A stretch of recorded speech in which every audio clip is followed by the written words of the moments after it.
Dr. Ellis, BOE members, cabinet, community, coaches, and our student athletes.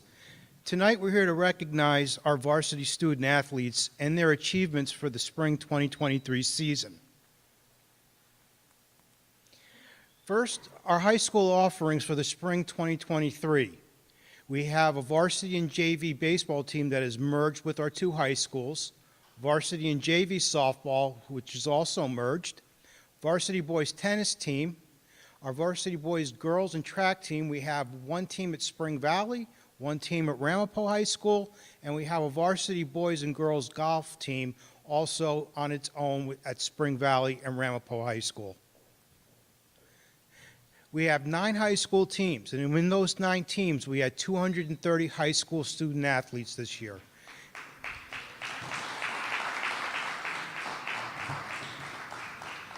And tonight we're here to celebrate those that really shined out tonight. First, we're going to start with our softball team. When you hear your name called, please come up. You can grab your trophy or your plaque and please stand at the sides. You can stay up here throughout the entire presentation, and please hold your applause until after everybody is done. First, I'd like to give a warm welcome to our varsity softball coach, Liz Kilkenny. Okay, for softball this year, we had 3 independent all-league players, Willa Daly Fernandez Rosario, Shania Smith, and Yoselin Medina. Okay, these 3 can't be here tonight, but we do have 3 trophies for them that they will receive later on.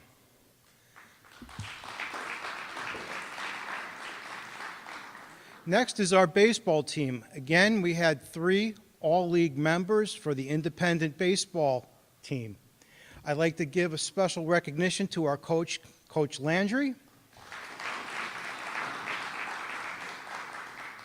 Hey, and our all-league players. Please come up. Aaron Marte.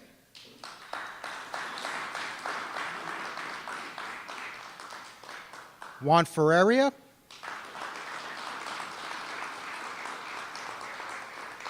Sadiel Rodriguez.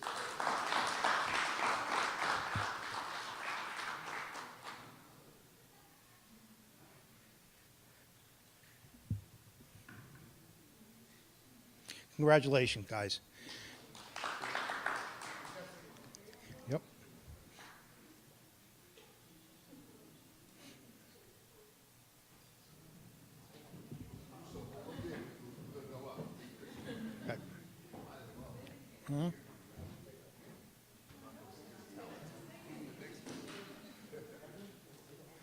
Okay, we're going to move it along.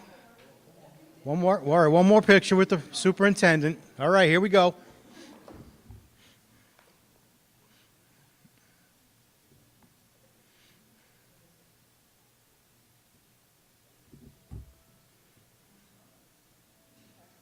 Good job. All right, congratulations.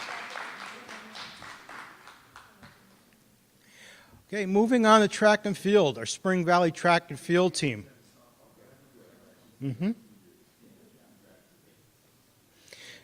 Okay.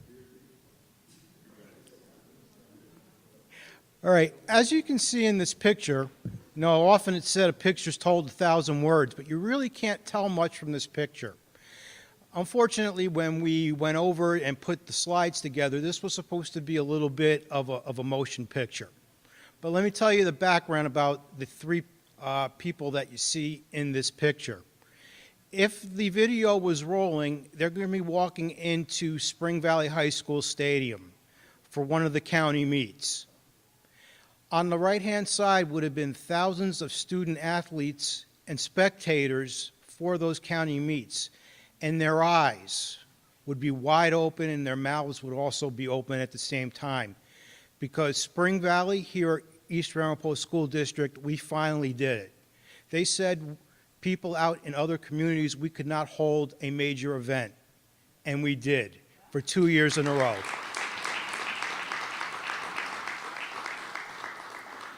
I also want to give a special recognition to Coach Delva. He is the one that puts together the format for the county championships at Spring Valley High School, and without his hard work and dedication, this wouldn't have been possible.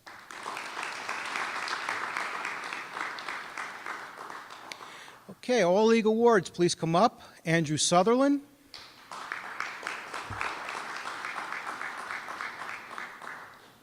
Kevin Desalanis.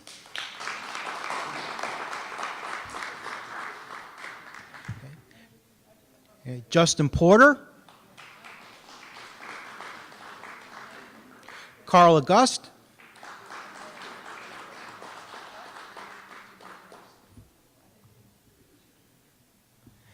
Macaroon Gentry.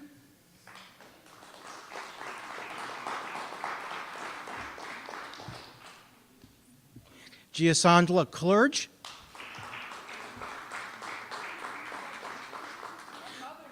Yeah. Oh, Mom, come on up. Come on up, Mom.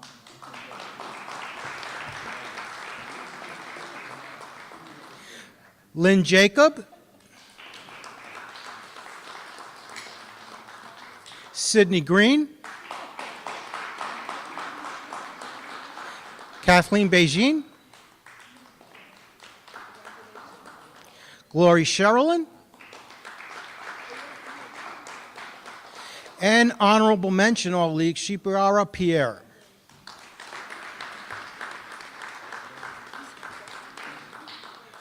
Oh, I'm so sorry. Destiny, how can we forget Destiny? Lawrence, come on up. Okay, Dr. Ellis, do your thing. Yeah.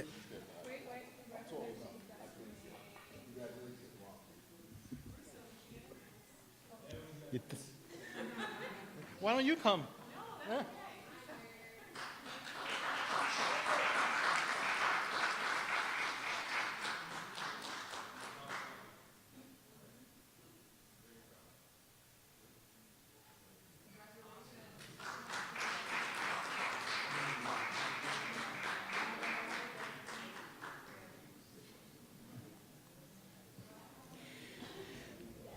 Hey, staying with our track and field theme, hey, this is for Ramapo High School. Coach Jason Zweig can't be here tonight.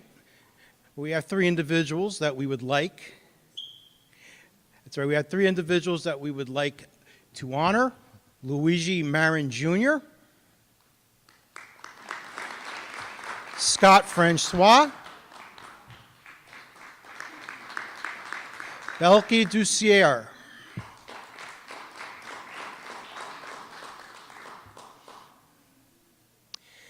Okay, Spring Valley Golf Team gave out awards for the team. They received their awards at the golf outing that they had for the end of the year, but we would like to recognize these people as well. Mario Montoyo Martinez, Most Valuable Player. Jeff Ventura Perez, Most Outstanding Player. Marvin Tapia Kuete, Most Improved Player. They received their awards again at their own dinner. Oh, come on up, Bel.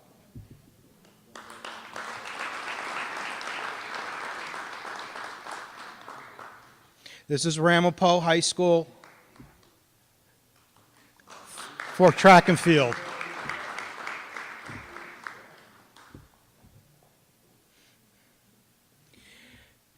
All right, in Rockland County, we have an athlete of the season, and we have it for the fall, the winter, and the spring. So tonight, we're also going to honor the ones who have won the Rockland County Athlete of the Season for our spring season. They will be receiving an award at a dinner at the Elks Lodge next Tuesday from 8 a.m. to 11 a.m. But we want these people to be recognized here as well. For baseball, we have Juan Ferreira.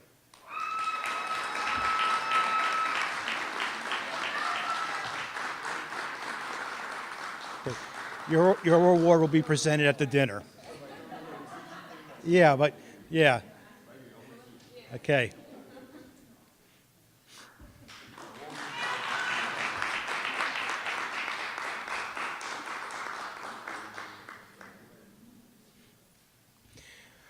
For softball, we have Willadeli Fernandez Rosario.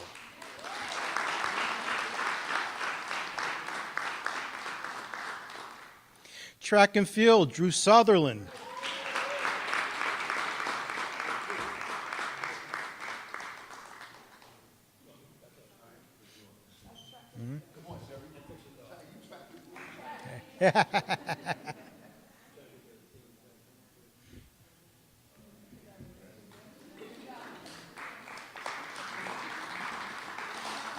And also for track, Sidney Gray.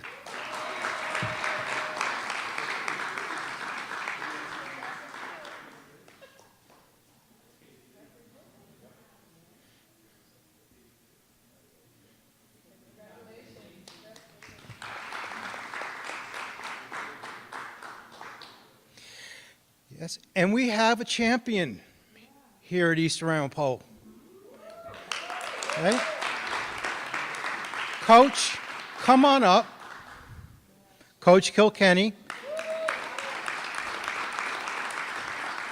This year's softball team won the independent championship.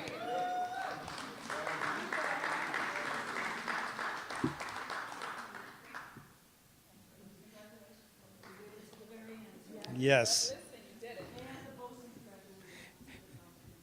Yep. And we do have the members listed upon the board. Willadeli Fernandez, Willade Fernandez Rosario, Samia Francois, Tanisha Joliquer. Thank you very much. Marcia Lovitron, Jocelyn Medina, Carmela Monteflori, Ashley Pena Rodriguez, Emily Rodriguez, Shania Smith, Shannon Smith, Jasmine Vital.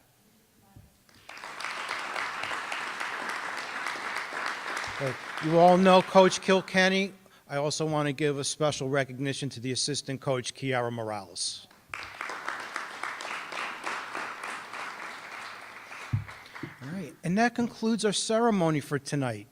Please come up, take pictures with your student athletes if you like.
Okay, I'd like to call this meeting to order. Dr. Ellis?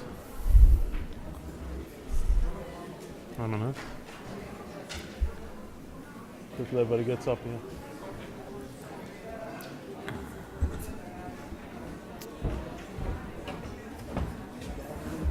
Hey, Simon. How you doing?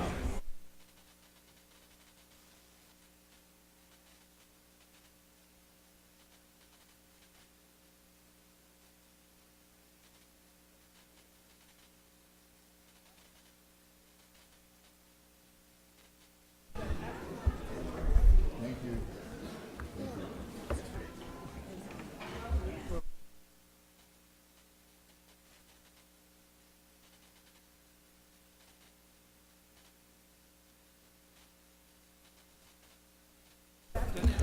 Okay, good evening, everyone. I'd like to call this meeting to order.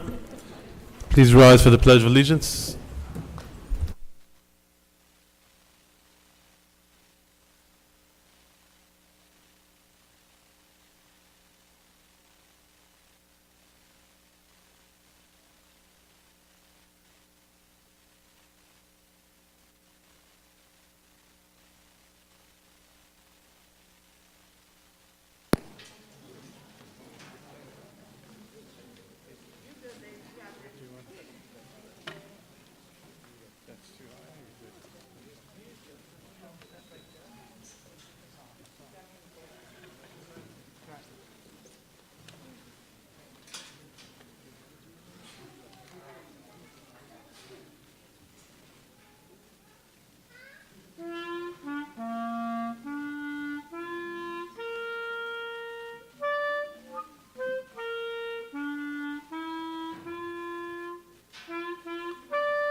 Beautiful, beautiful rendition. Thank you.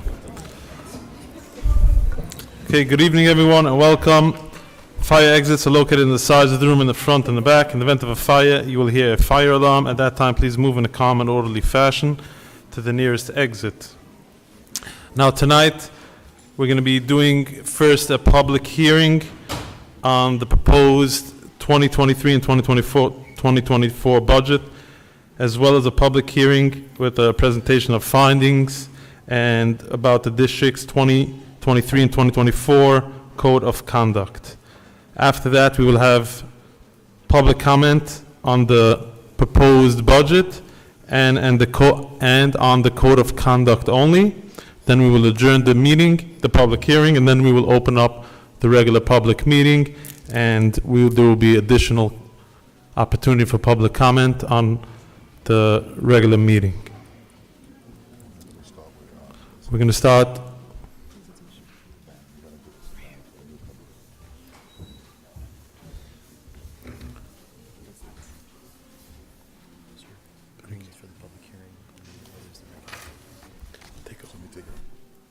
Good evening, everybody, and welcome to the June 6th meeting of our East Ramapo Central School District Board meeting. My name is Dr. Clarence Ellis, and we'd like to start off by inviting two representatives from the New York State School Boards Association, Ms. Cheryl Brady, she's the Area 10 Director, and Ms. Tammy Burker, who's also the awards committee member, and they'll say a few words to the community and to the panel on the dais. Thank you. Thank you, ladies. Good evening, Superintendent Ellis, President Rose, Vice President Charles Pierre, board members, administration, teachers, staff, students, and parents. I am here in my role of Area 10 Director of the New York State School Boards Association, otherwise known as NYSPA, representing Rockland, Westchester, and Putnam counties. I am the liaison between the school boards of these counties and NYSPA. I am completing my 16th year on the White Plains Board of Education, and I also serve on the Southern Westchester BOCES Board of Education.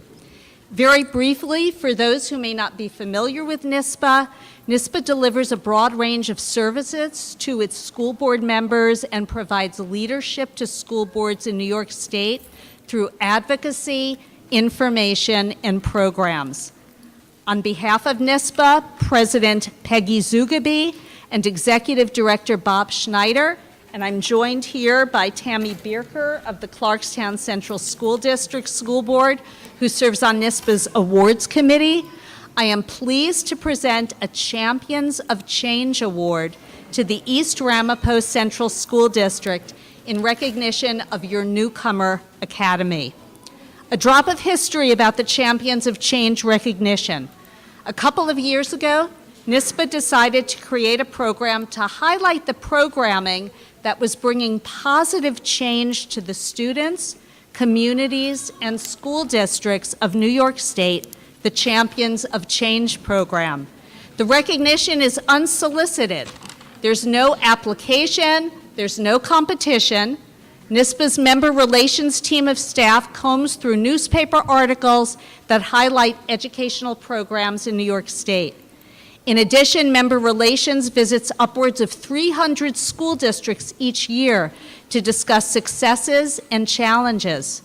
NYSPA's Awards Committee, on which Tammy Bierker serves, representing our Area 10, receives nominations from members' relations, and the committee then selects programs to be recognized. We are so excited to award your school board's Newcomer Academy with NYSPA's Champions of Change banner. We understand that this academy was designed for a large number of new students received by your district, many of whom were recent arrivals in the U.S., who were age appropriate for high school, and for whom English was not their home language.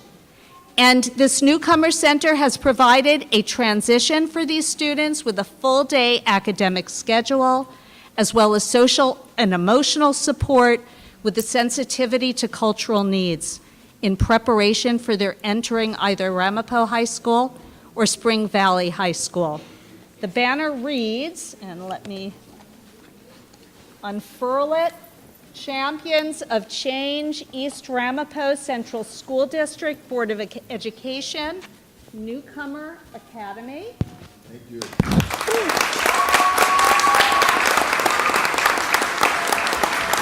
Ms. Brady, would you mind if in a second when you're finished, we're going to ask the staff from the newcomer and the students to stand so we can at least take a picture with you guys? Absolutely. Thank you so much. And I just want to say congratulations again to the board for your service in supporting your students in this creative and unique way. And thank you also for your membership in NYSPA. Oh, thank you. Tammy would like to say a few words as well. Certainly. Good evening. It's so good to be here. I was sharing with a couple of people that I actually taught in East Ramapo, and I'm not going to tell you how long ago, but it was a long time ago. But I remember one thing about East Ramapo. They were innovative. They were looking for programs. They were developing programs. They were growing, and they were doing what should be done for kids.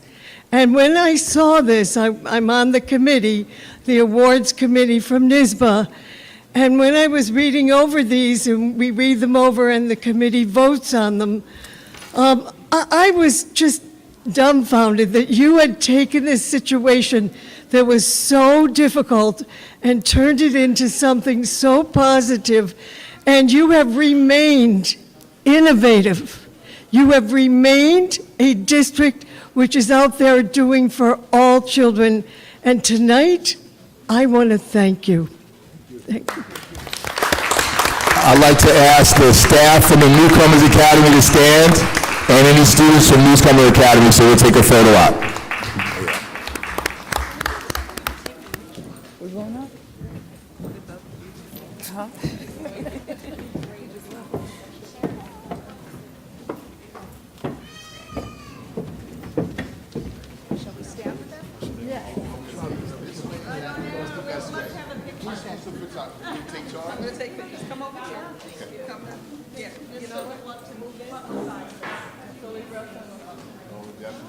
Let me stand in the back. Let me stand. Come on. Jasmine, thank you so much for your time. I will. Let me take one and I'll stay in the back.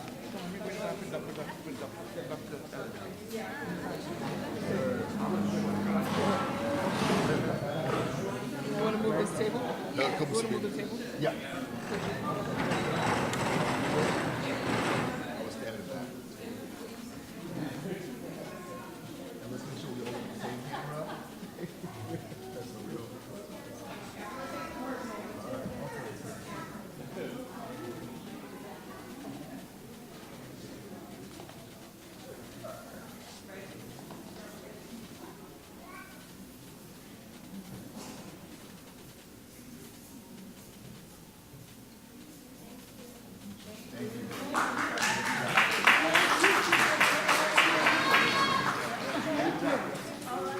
Appreciate it. So much.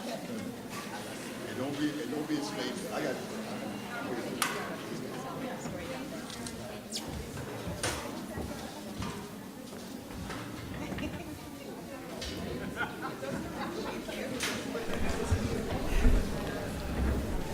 Thank you, Cheryl and Tammy, for coming out. Such nice words, and for the banner. And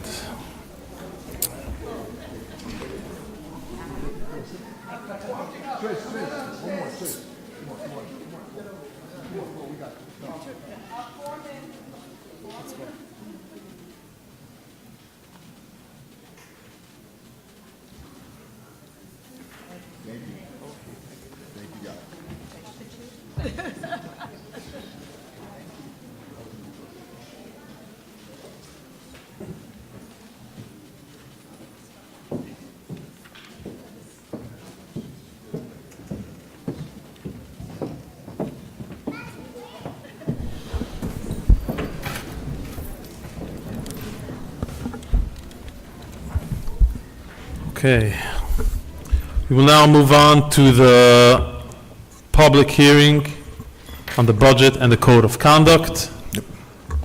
Dr. Ellis? Thank you, President Rose. Again, welcome everybody. Thank you for coming to our June 6th East Rappaport Central School District. And thank you, ladies from NYSBA, for our award. We really, really appreciate it. It means a lot to us.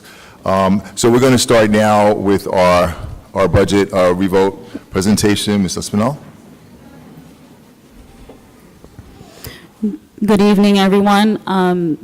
As a result of the May 16th budget, we are proposing a revised budget for the 23-24 school year. Within that budget, the revenue was revised to have a 0% increase in the tax levy. So the tax levy will remain the same at $154,490,227 as it is for this fiscal year, for this school year. All the other revenue items remain unchanged. These are estimates for the next year. This has reduced the estimated revenues to the amount of $295,650,000 $295,605,762, approximately $3 million less than what was proposed for the May 16th budget. After the estimated revenues were determined, we also had to make a reduction in accordance to the 0% increase in the tax revenues, and that amount is reflected in the transfer to capital, which is 2 lines from the bottom of the expenditure list.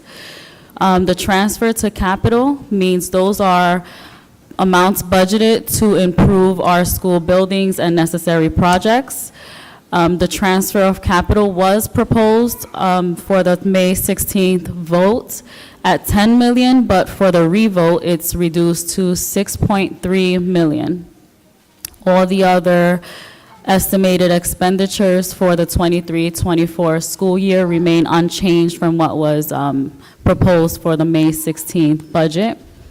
May 16th proposed voting, budget for the vote.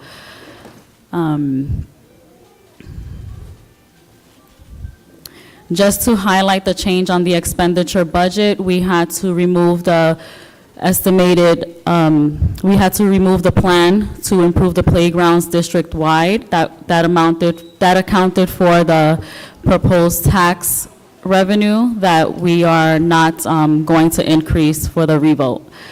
We will be able to support 6.3 million in other school renovations. That includes gymnasium floor replacements at Ramapo, Spring Valley, Pomona, and Kakiat. The renovations also include gymnasium bleachers at the same schools. Also, we have budgeted for renovations in Ramapo High School auditoriums for ADA requirements. This is the same schedule, just a cleaner version for the proposed revote. Again, it totals, for capital improvements, it totals $6.3 million. In summary, our expenditures for the 3 components of our school budget as proposed for the next year are in the following amounts. Administrative components, which include the oversight at mostly at the district level and other business-related items and expenditures, amount to $24.4 million proposed for the following year.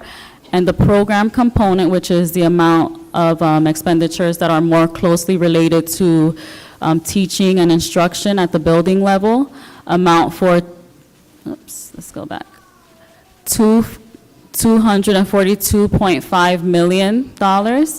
And the capital component, which really reflects expenditures that pertain to improvements of our buildings as well as our buildings and grounds maintenance staff, amount to $28.5 million for a total proposed budget for 23-24 in the amount of $295,605,762.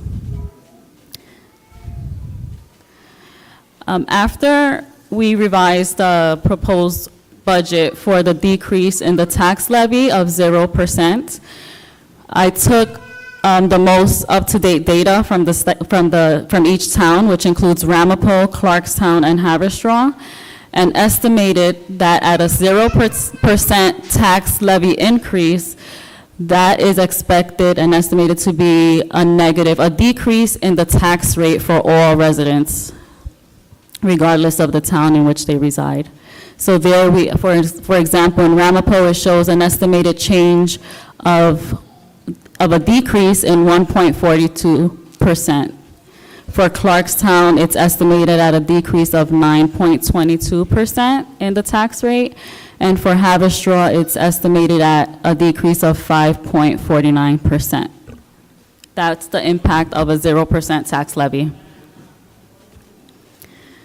And to further explain the estimated decrease, here in the second column, I have estimated market values for each town at different levels. So taking The town of Ramapo at the bottom, we listed 4 different market values, starting at 500,000. And if we look across, this is estimated to have an impact of approximately a decrease in $70 per year in the tax bill for residents. So looking at the chart, the decrease ranges on an annual basis from approximately $100 to a taxpayer to possibly $450 on the tax bill.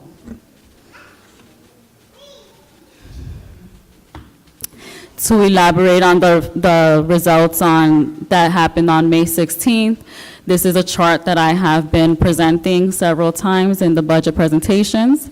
So each year you'll see that the tax cap, which is the amount that the state allows for us to increase the tax levy, the tax cap for each year was at various percentages. For this year, shown on the bottom where it says 2023-24, the tax cap was at 4.56%, which means we could have increased the tax levy at approximately $7 million, which would have been $7 million in additional revenues that the district would have had for necessary expenditures. However, at the revote proposed budget, we are showing a 0% increase in the tax levy. So this chart is showing that over the years, over the past 6 years, there's an accumulated amount of $31 million that the district has not collected in tax revenue due to 0% tax levy increases. And let's see. So that will conclude my presentation for the proposed revote budget, and it's balanced with revenues and expenditures both equaling $295,605,762.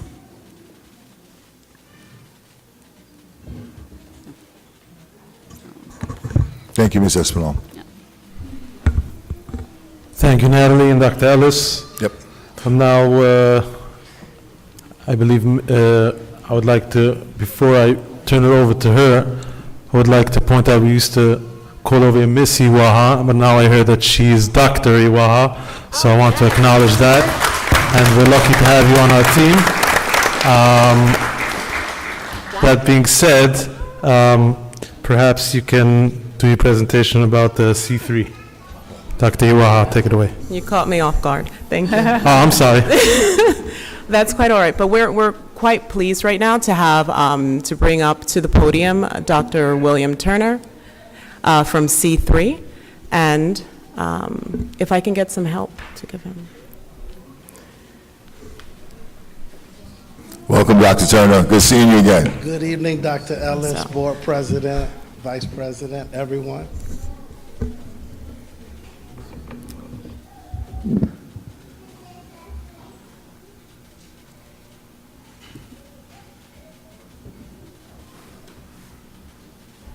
Can you help him with the clicker? So while we work on the clicker, just to bring to memory that over the course of second semester, there was quite a comprehensive effort to seek voice from our community, meaning our students, teachers, leaders, community members, and we were quite pleased with the output of that. Just as a matter of practice, we want to make sure that we hear the voices of our community as we look to revise this code of conduct. So Dr. Turner is going to provide us with the findings. So we're going to give you an overview of our review, the findings, recommendations, and then there'll be a time for questions and answers. So initially, the engagement was supposed to be 3 months from November to January. We were having difficulty connecting with parent schedules and community members, so what should have been 3 months was extended to a 5-month engagement with stakeholders. So we met with parents in 2 separate groups, both in person and online, students at all of the middle schools and the high schools. All of those meetings were in person. We had an in-person meeting with community stakeholders, and then we also did a Zoom meeting with community member stakeholders. And then we also had several online meetings, focus groups with administrators, teachers, and staff. So a cross-section of the East Ramapo community and stakeholders. We also, as we developed this process, it was iterative. Through the community, we were put in contact with archival as well as court documents that had some impact on our findings. What we did from all of our focus groups, these meetings were transcribed, and we looked for major themes across the data, all right? So, very important, what were the guiding questions? What did we come to this work seeking to understand?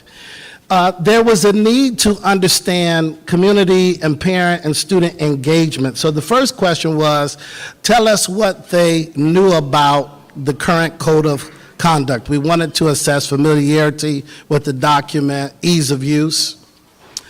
The second major question, what does student discipline look like in your school?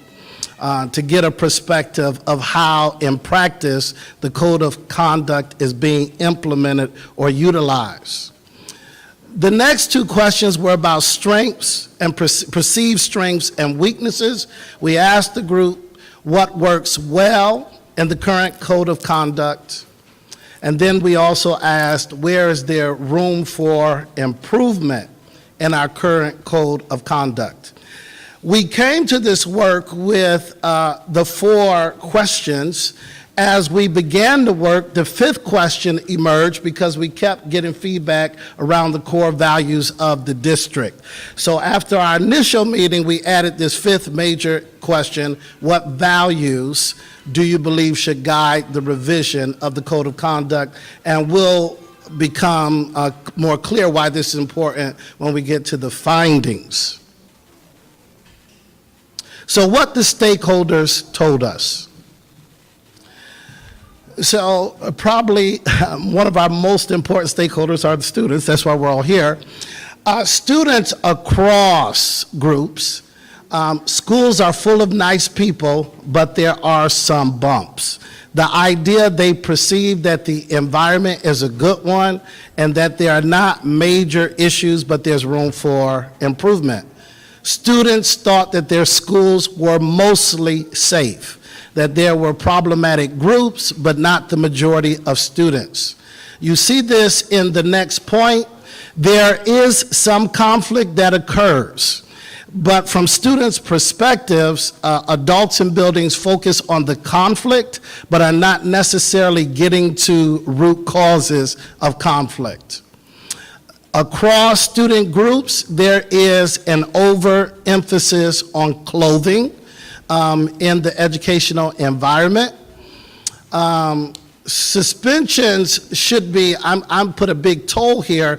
I think what they were getting at is a big tool. So from student perspective, suspensions are often used a lot, but they do not work, and that's from student voice, all right? They would like their school environment to be more inviting. Major findings across our student groups. When we met with parents, parents overwhelmingly cited the need for greater social emotional support in the school environment. Unlike their students, parents were more concerned about safety. That was a bigger issue in the minds of parents. The parents wanted more access to the educational environment beyond teacher-parent conferences. And parents suggested the possibility of school uniforms to get rid of the overemphasis on clothing.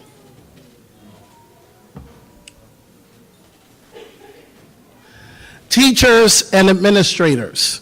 They thought that the code of conduct was conceptually good.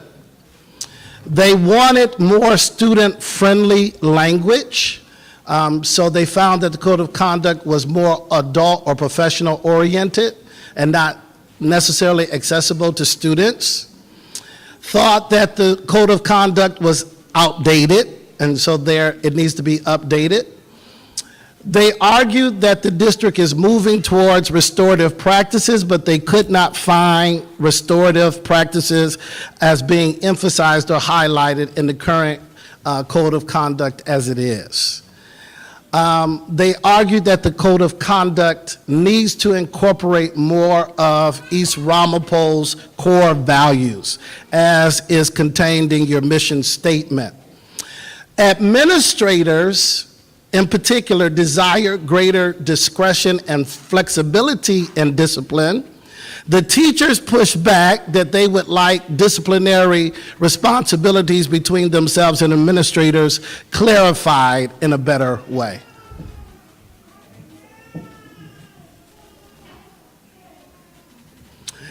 And so, based on these groups, we also, I didn't include here community, but community gave us input as well. I just wanted to highlight on the groups that we've come up with. There's 6 major recommendations.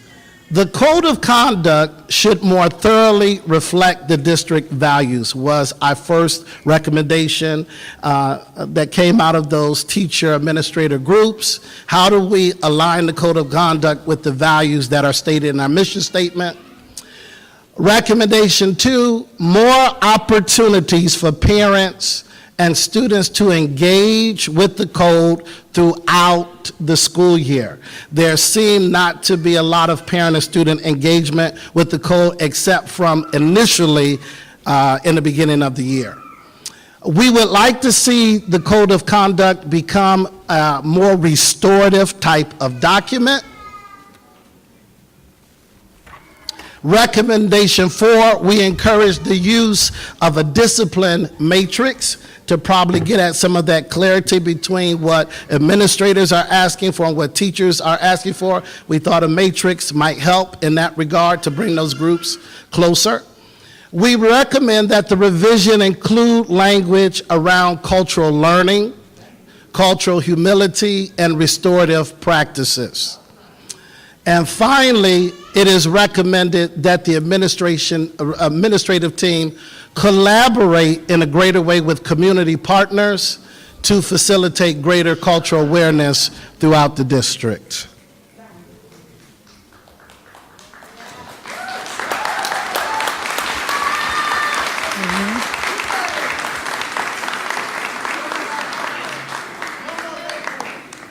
All right. Thank you so much. So I think thank you so much, Dr. Turner, because that was quite comprehensive and the work that was done, and it was thoughtful. And as you see, it was kept very plain, and it was made very clear, and it kept to the voices of the individuals spoken to in focus groups. So I just wanted to appreciate also the method that was used. It was a very comfortable environment, inviting, and you felt brave to actually speak your thoughts in these sessions. And we want to also emphasize that it's not over. So although we had 5 months of going through this process through focus groups, we want to continue the work because the code of conduct, although we're presenting a revision, it is not done. And the revisions we're proposing are more of we're addressing recommendation number 5. We have to go in pieces. There is, I'm going to call out a community member, but Ms. Carol Anderson, when I first came here, she said that we have to carry people along, right? So when you carry people along, we can't do things, sometimes you have to because of deadlines and such, but in this case, we can actually take our time and go through the process, meaning this is going to take years to get to where we want. Change does not happen within 1 year. It took 5 months to get to, or to coordinate to have conversation. So we want to address the recommendation number 5, which says we recommend that the revision include language around cultural learning, cultural humility, and restorative practices. So we want to first start with the restorative practices. So what we have done with the code of conduct that is now, it's shared on board docs. Because this meeting is happening now, it's going to be shared on the website right after this meeting. Just right before this meeting, we sent out a remind to the entire community. About 8,000 people have seen it thus far and opened up the document.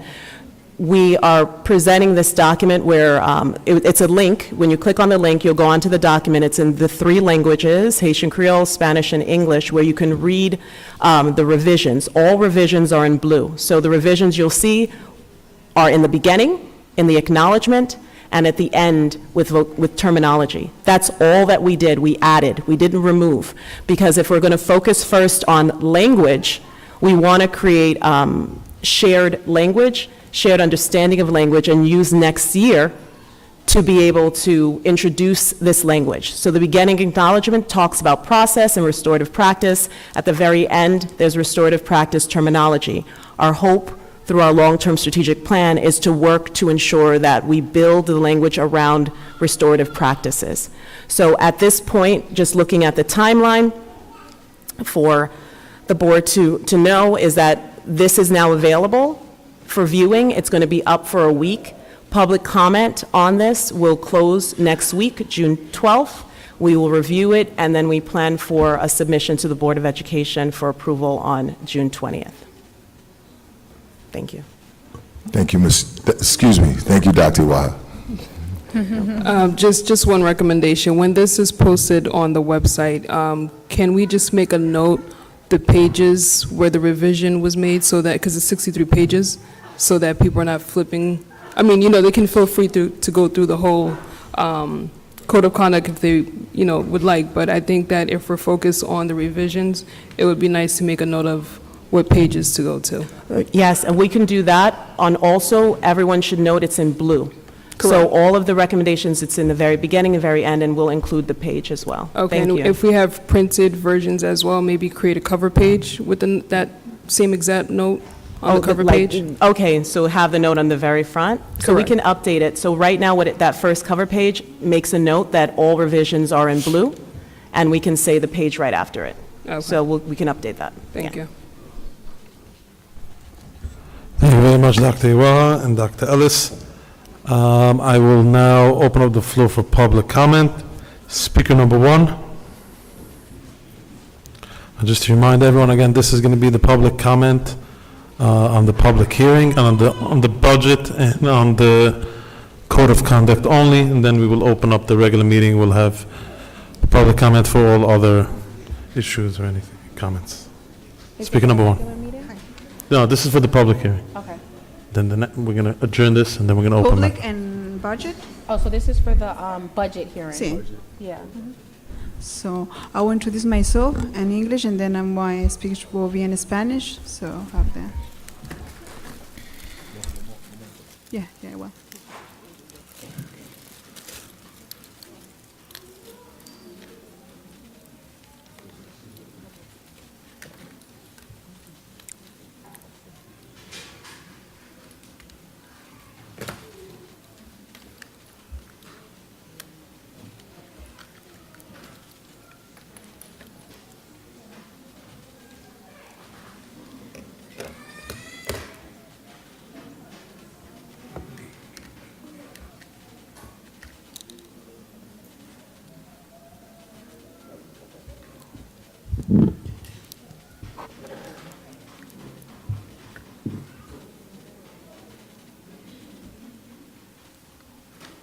Excuse me, just 1 second. Is there the translator here? Where? Oh. Okay. I'm sorry. Go ahead. Okay. En primer lugar, quiero darle la bienvenida a todos los padres que se han tomado el tiempo para venir esta noche. Mi nombre es Mary, represento a la Asociación de Padres Empoderados de Proyecto Faro. Estoy aquí no solamente representando a la asociación, sino también representando a lo más importante que es para mí, que es mi hija. Como puedo hacer solamente un comentario respecto al budget, creo que es el momento de preguntarnos por qué no pasa el budget. ¿Acaso estamos haciendo algo mal? ¿O qué podemos hacer para implementar ese yes? ¿Qué podemos hacer para que esa gente salga a votar? Excuse me. Hold-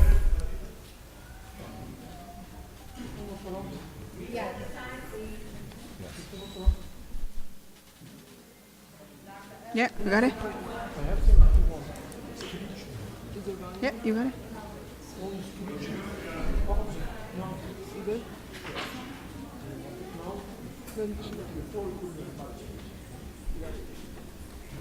So she left off where she said she wanted to know why the budget didn't pass. Please continue. Ok.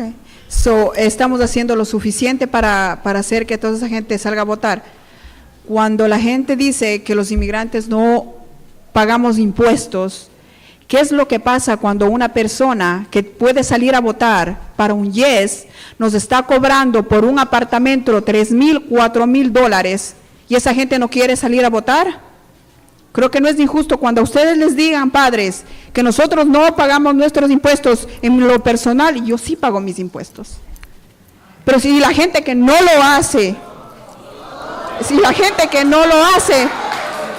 entonces recuerden padres que ustedes están pagando una renta muy cara y esa gente que sí puede hacerlo, porque lastimosamente nosotros como padres no podemos, mucha gente que es inmigrante no podemos votar, porque lastimosamente estas son las reglas de aquí de este estado. No podemos votar lastimosamente, pero hay gente que sí lo puede hacer, pero esa gente no lo quiere hacer porque simplemente no quieren que les cobren en sus impuestos. Esa es claramente la razón. Entonces, hagamos algo más. Tenemos que hacer que funcione ese yes. Queremos gente que salga a votar. ¿Estamos haciendo lo suficiente? Y también quiero hacer el énfasis también de que la gente no sabe qué es el board meeting.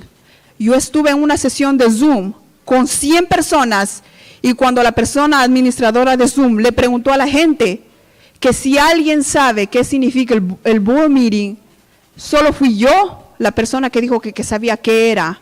Mucha gente no sabe que estas reuniones se llevan aquí, que se hablan de cosas importantes, tan importantes como el futuro de sus hijos. Mucha gente no sabe qué es el board meeting. So we can work on that too. And about the doctor, what you said is very important. That's what I always talk about the principal in my school. You have to involve more the parents. All the parents got there on the first day of school, and after that, they don't come back. It's also our fault. Okay, we don't go to schools. But what happened? The principals and teachers, they don't involve the parents. They have to also work on this. Thank you so much. That was all for me. Thank you.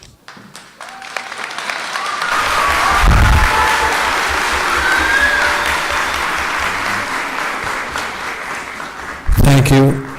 Speaker number 2.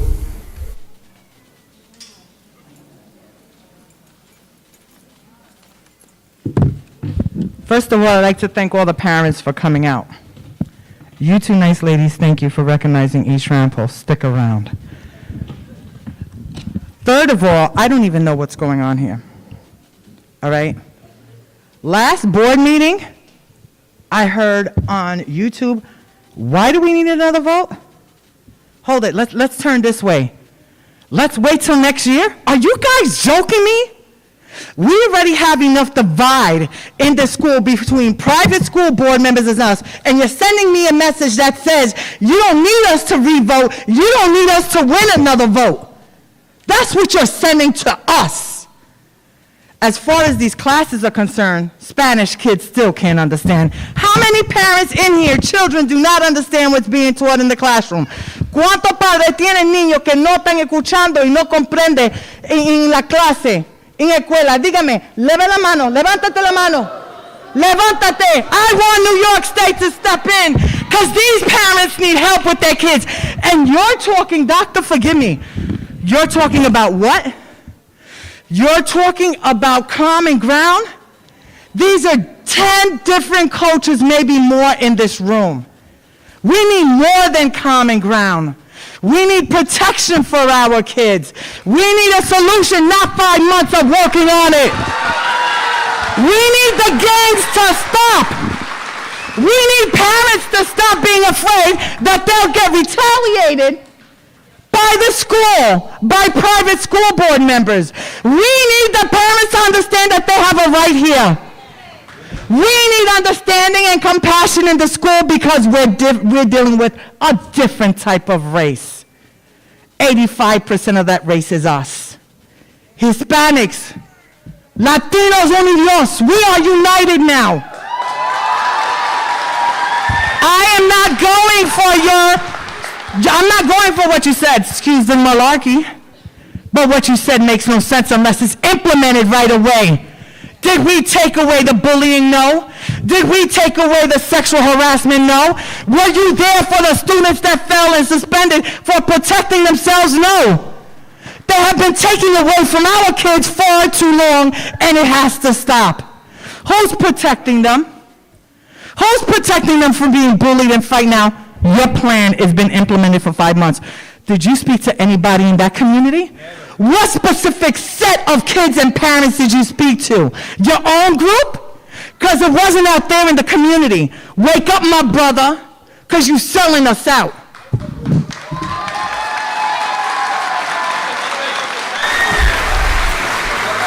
Thank you.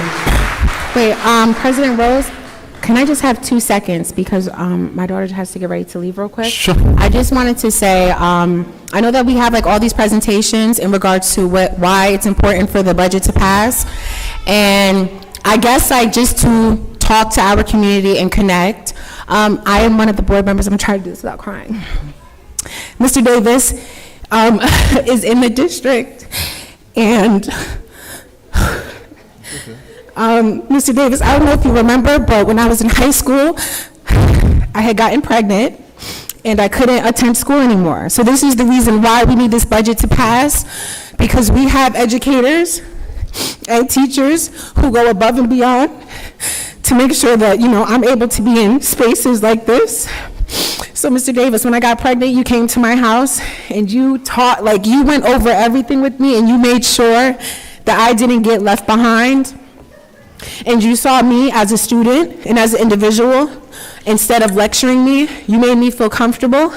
And you sat at my kitchen table, and my daughter is sitting right here, who just did the clarinet. So to think like 11 years later, you know, if it wasn't for you, I would not be, you know, in the position that I am right now. So that's why it is important for us to go out and vote and support the budget, because we need educators to not only teach our kids, but to see our kids for who they are and see their potential and not give up on them. I know we keep talking about if we're doing enough, but we are doing enough. We absolutely are. And Mr. Davis, every time I see you, I just, you know, get choked up and cry, but thank you for everything, because I'm literally here. I graduated high school, and I am here, and I continue to stay in school, and my daughter is doing amazing. So thank you so much, Mr. Davis, and we do need to go out and vote. Thank you.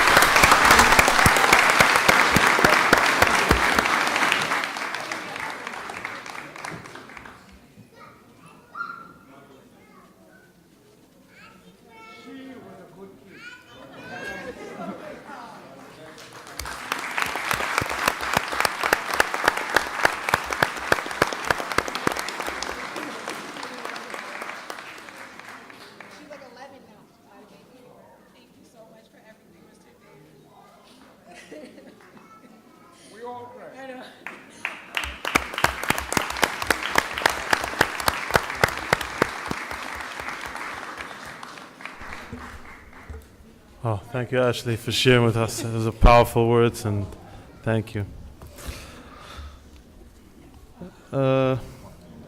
Moving back to public speaking. Speaker number 3.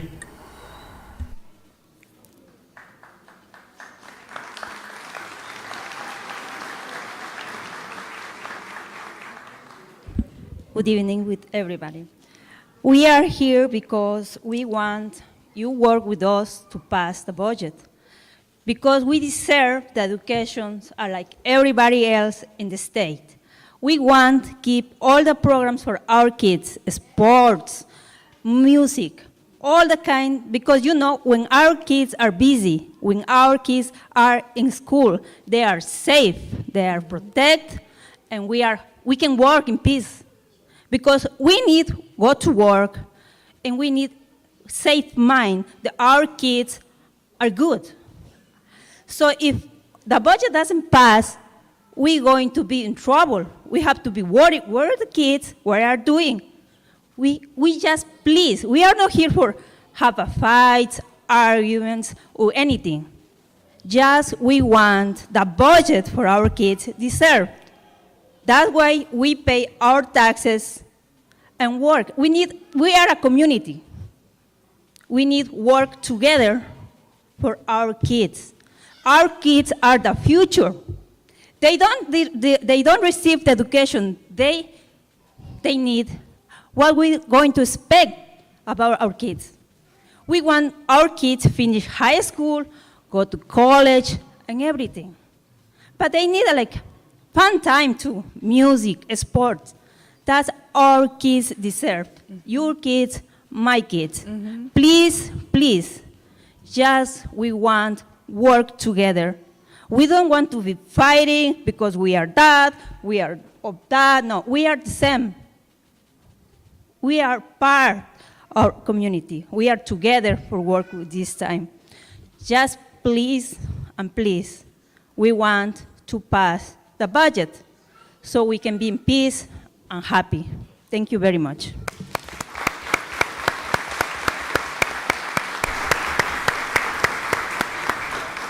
Thank you. Speaker number 4.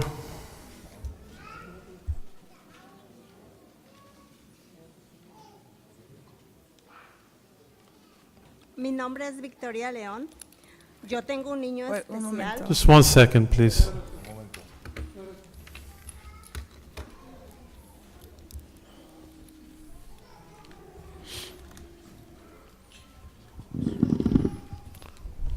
Mi nombre es Victoria León. Yo tengo un niño especial. Cuando yo vine a este distrito, a mi hijo le quitaron una terapia que yo no estuve de acuerdo con los maestros. Pero ahora yo veo en estas escuelas que son muy pobres, niños parados en el bus, llama uno a la oficina del bus, no contestan. Hay niños que van peleando en el bus. Usualmente mis sobrinos ven todo eso y a mí me da tanto dolor que otras personas tengan más que unas y que las estén con una diferencia. Eso a mí no me gusta. Muchas gracias.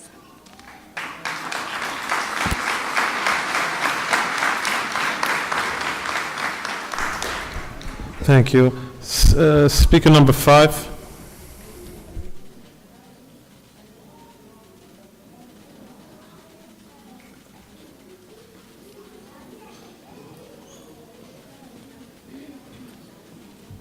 Buenas noches a todos. Bueno, yo lo primero que yo soy una madre de familia y necesito que por favor, nosotros somos hispanos, somos inmigrantes y necesitamos ser escuchados. Necesito que nos escuchen y por favor no nos quiten tantas cosas. E incluso yo quiero pedirles de por favor en los colegios que haya más cuidado.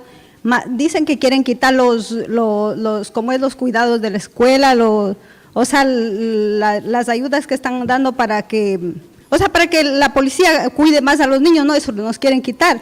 Nosotros queremos que haya más cuidado porque mi hijo ya está adolescente. Mire tantas cosas que pasan en Texas, nosotros no quisiéramos no quisiera que yo, pase aquí en estas escuelas. Por favor, mi hijo ya va a high school en este año. Yo quisiera que haga más cuidado. Todos los días yo me levanto con eso y solo le ruego a Dios que cuide a mi hijo. Yo quisiera que también para estar tranquila, que nos ayuden en las escuelas a que haya más control, porque ahora los niños son adolescentes y necesitan más cuidado. Yo cuando mi hijo era más pequeño, yo estaba más tranquila, pero ahora mi hijo está adolescente, yo tengo una preocupación más. Yo quisiera estar más tranquila, todos tenemos niños. Ayuda, necesitamos ayuda, porque Los hijos de ustedes son importantes para ustedes, así como para nosotros son el tesoro más grande, nuestros hijos, nuestro futuro. Y eso nosotros necesitamos que por favor seamos escuchados, no porque somos inmigrantes, no porque somos hispanos, también somos gentes como ustedes y nosotros necesitamos que nuestros hijos se preparen y sean mejor que ustedes o igual que ustedes. Por favor, eso les pido y gracias. Buenas noches.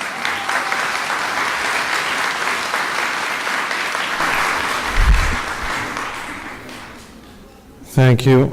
Speaker number 6.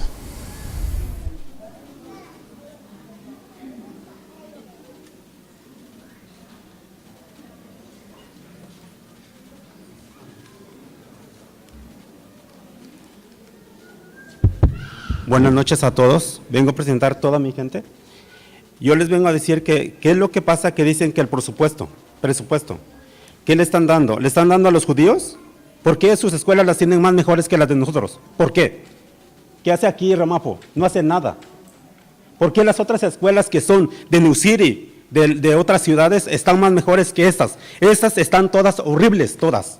En el suelo, va uno a la escuela, el piso está todo feo.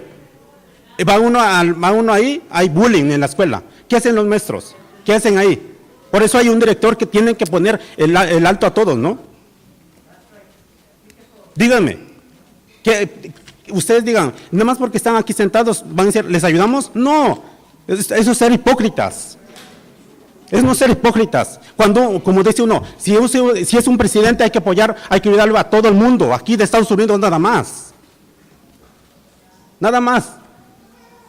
Díganme algo. ¿Estoy mal? ¿Estamos mal todos nosotros, mi gente aquí?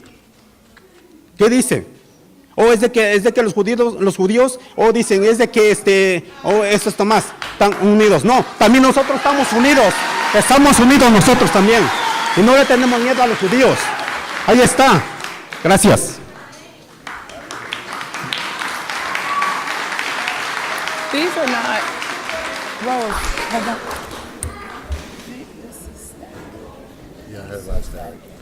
Yeah, that one's very. Is there anything we could do about the radios? A few board members are complaining it's very staticky or something. Maybe if you try coming a little closer, perhaps. I know. Maybe you want to try this speaker over here, sir, or one over here.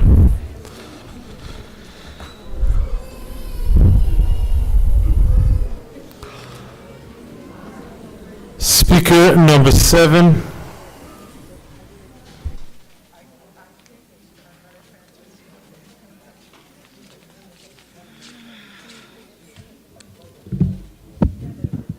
Okay, so yo quiero hablar español para que los padres escuchen, pero quisiera saber si también ustedes que hablan inglés tienen el traductor para español. Do you guys have translation? Okay. So, good evening. Buenas noches con todos. Estoy muy molesta. La verdad, tan molesta que quería cambiar a mis hijos a otro distrito. Pero yo dije no, porque eso es lo que ellos quieren, que nos vayamos, para que ustedes se queden con lo suyo, right? Yo dije, no, voy a luchar junto a mi comunidad hispana y aquí me voy a quedar, no me voy para otro distrito. Quiero darle gracias a los padres que vinieron hoy, somos muchos y espero que cada reunión que tengamos aquí seamos más. Una cosa que me molesta aquí son las comidas en las escuelas. Horribles. O sea, ¿cómo van a dar honey buns para desayuno? ¿Cómo van a dar cake, o sea, muffins dulces para desayuno? ¿Cómo van a dar pizza? ¿Qué clase de comida es esa? Yo soy de Puerto Rico y ¿saben lo que dan allá de lunch? Dan arroz, dan habichuela, dan carne, dan fruta.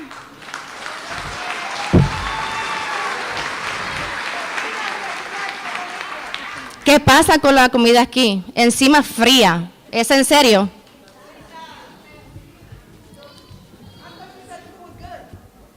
No, no está buena, porque mi hija va a la Summit Park y ella dice que siempre para desayuno le dan honey buns.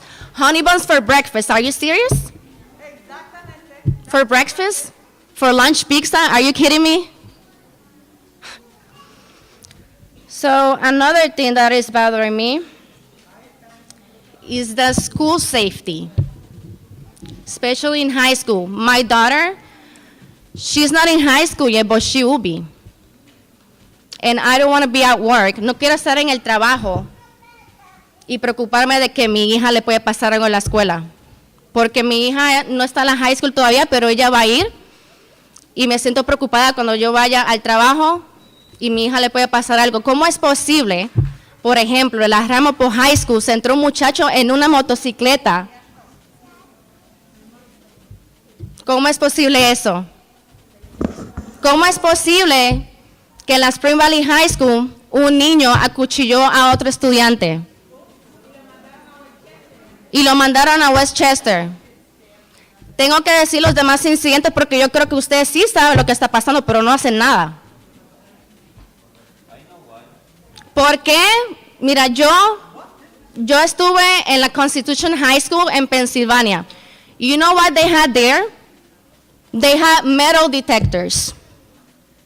So ustedes deberían poner metal detectors en la high school.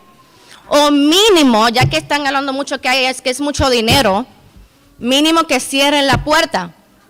¿Cómo es que cualquier individual puede abrir la puerta porque sí y entrar a la escuela en una motocicleta? Eso es de locos.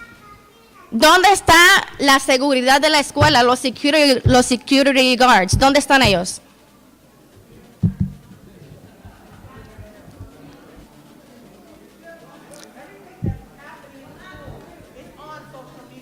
Yeah. So everything that is happening in the schools is in social media. All languages, todos los lenguajes. So, ¿por qué todos los distritos pasaron el budget menos nosotros? O sea, eso no entiendo. Thank you. I'm not done yet.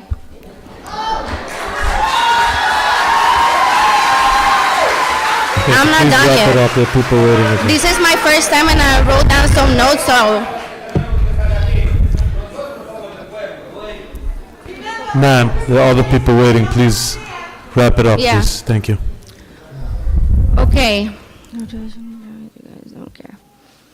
So, for the, ¿cómo le digo? A la comunidad que le brindan todos los beneficios, que se llevan todos los beneficios, ya todos sabemos cuál es esa comunidad, ¿no? Esta comunidad que se lleva todos los beneficios, tienen que pensar una cosa. Tienen que pensar una cosa, no piensen solo en su comunidad, piensen también en su comunidad, en los hispanos, porque cuando ellos crezcan, ustedes no quieren que seamos criminales, ¿verdad? So, necesitamos una buena educación, no solamente para ustedes, sino también para nosotros, para nuestros hijos. Así como ustedes quieren a sus hijos, también nosotros los amamos, ¿ok? So, quisiéramos que sin peleas, sin discusión ni nada, nos ayuden. Y si no, pues nosotros vamos a hacer más, porque ya veo que aquí hay muchos, vamos a venir más y más y más y más, y eso va a ser un problema. Okay, thank you. Speaker number 8.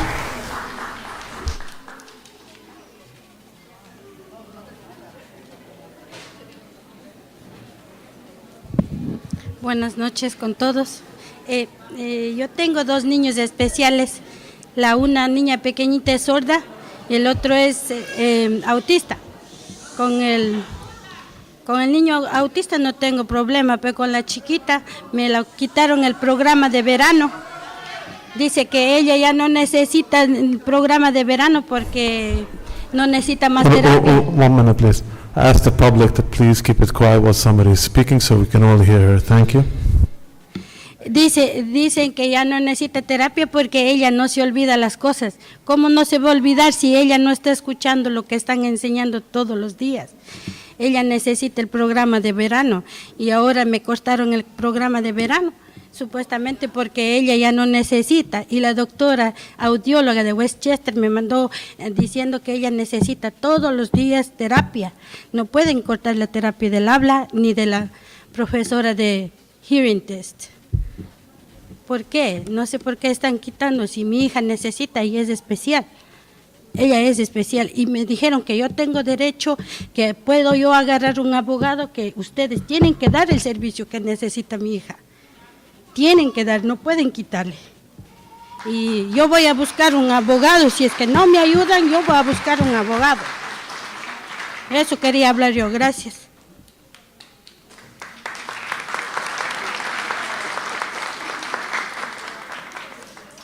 Thank you. Speaker number 9.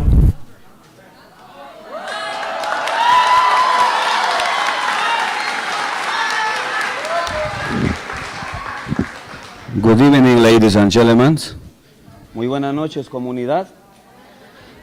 Voy a hablarles en español. I know you guys, everybody have a... Yeah, okay. So, Mrs. Fox, this message is for you.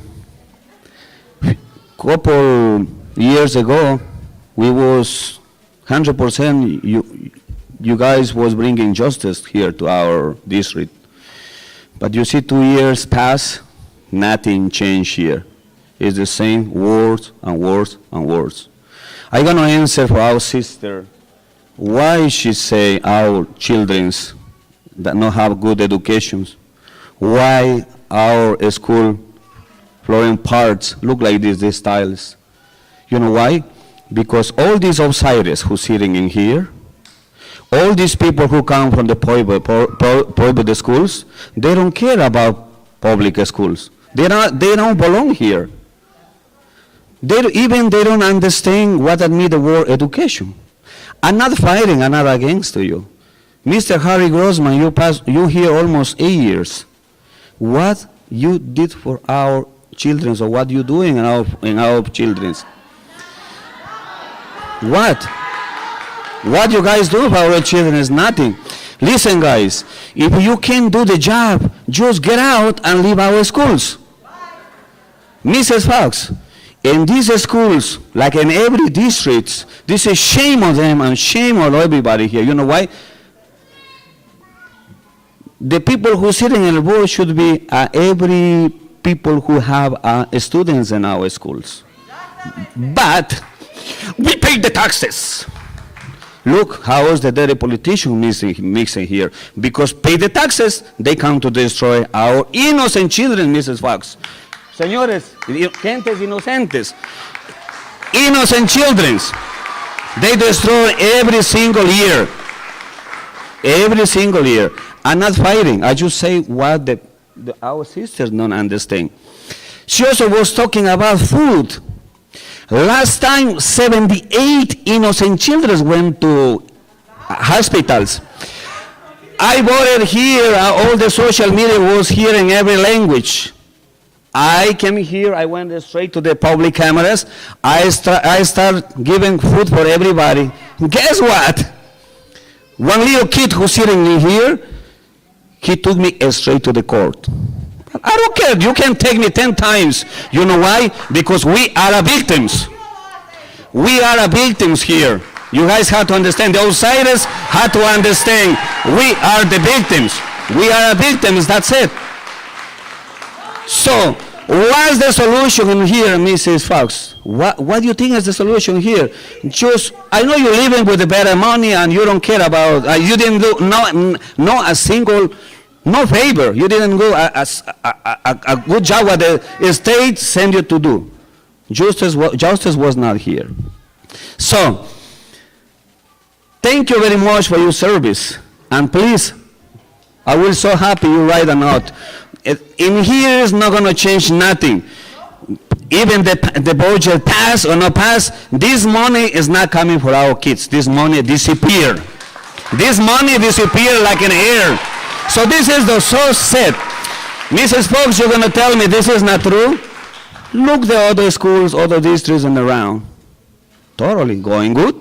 I know they have a little bit problem, but you know, the parents or the board, because all the board who sit in other district, they have our children in the school.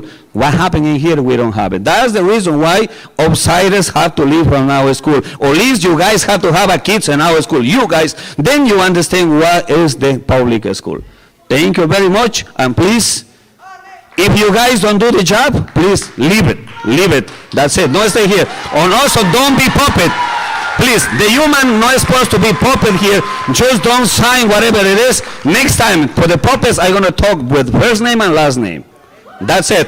Thank you very much, Ashel. Thank you very much, Mr. Sherry.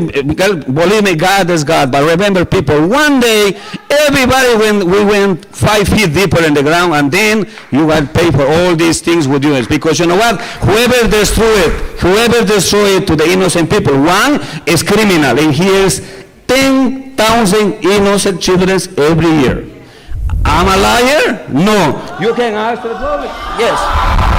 Now, after all these words, what I'm saying, you guys want to take me to the court, you guys want to take me to the jail, go ahead. But I'm fighting for our rights. That's it. Thank you so much. Thank you.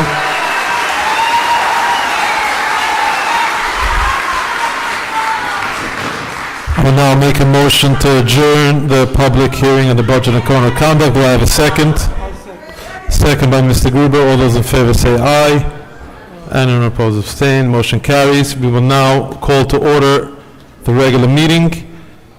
I will now make a motion to open up the floor for public comment. Do I have a second? Second, McGill. Second by Sherry McGill. All those in favor say aye. Aye. Speaker number one.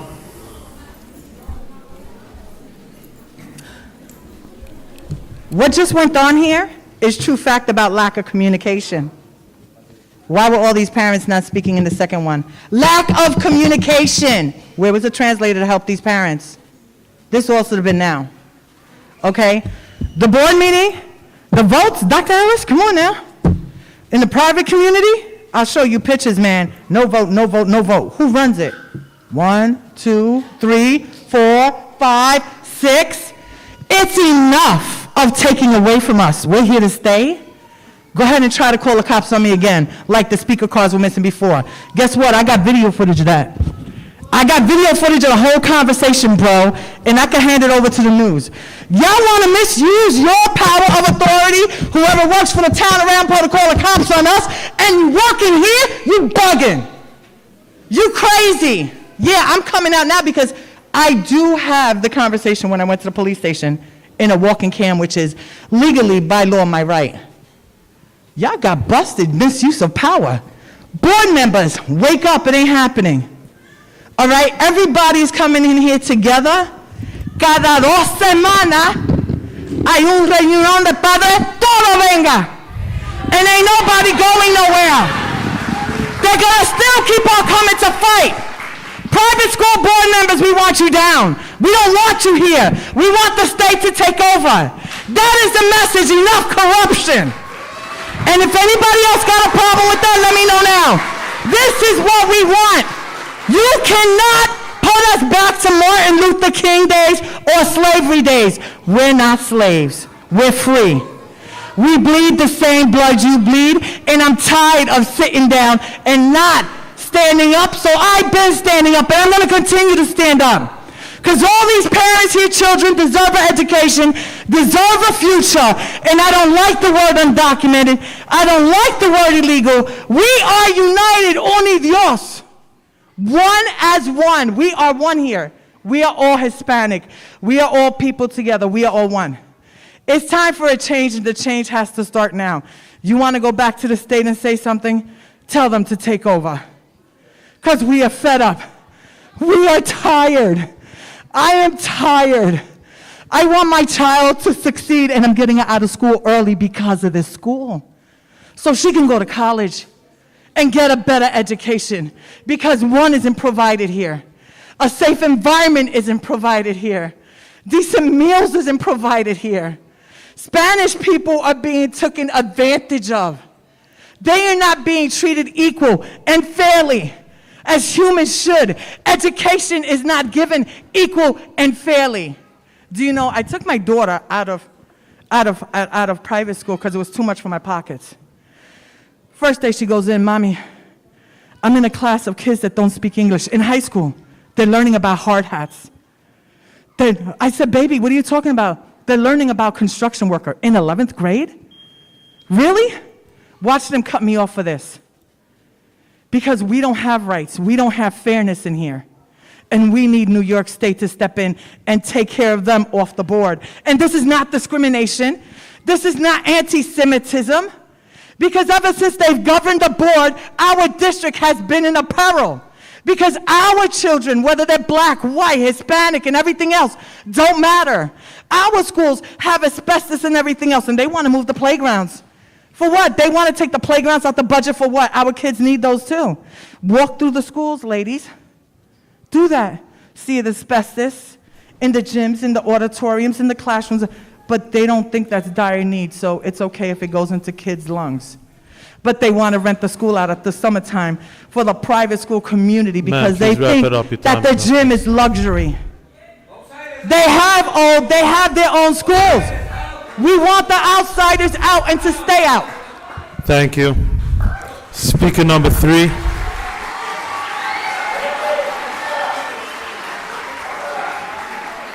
I'm sorry, speaker number 2.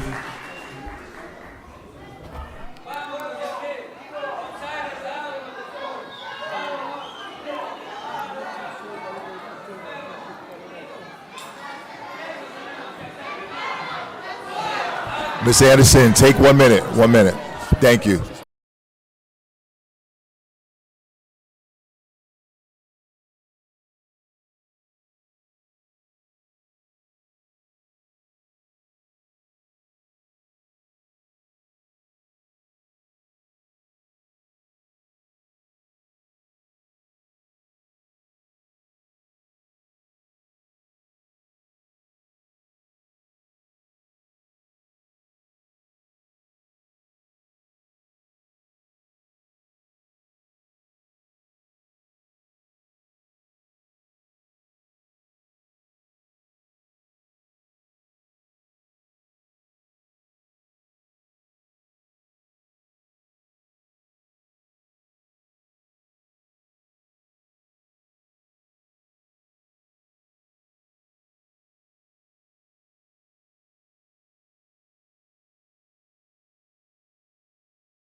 quorum.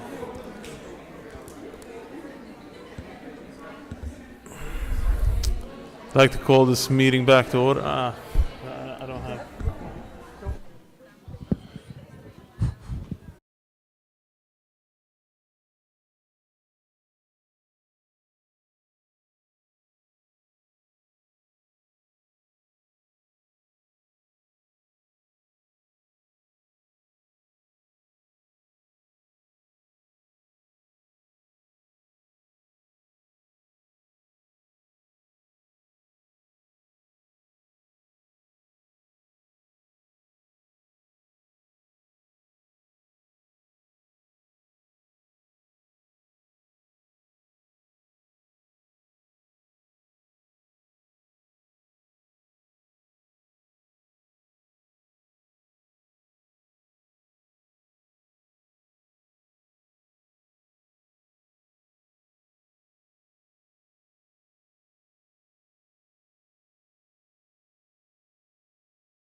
Ms. Anderson, just give us 1 second. We got to get 2 more board members back. I will give you as many seconds as you want. Oh, you are so wonderful. Thank you so much.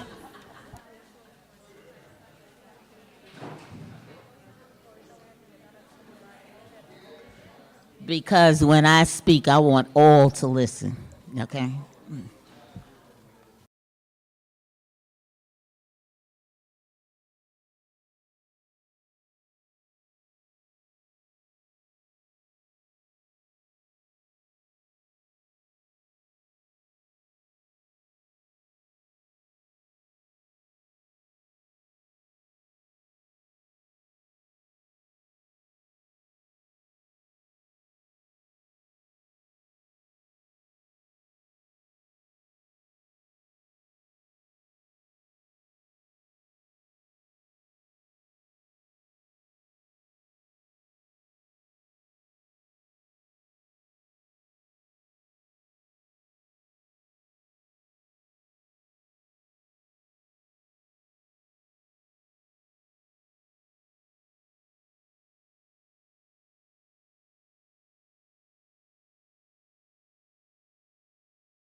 Dr. Ellis.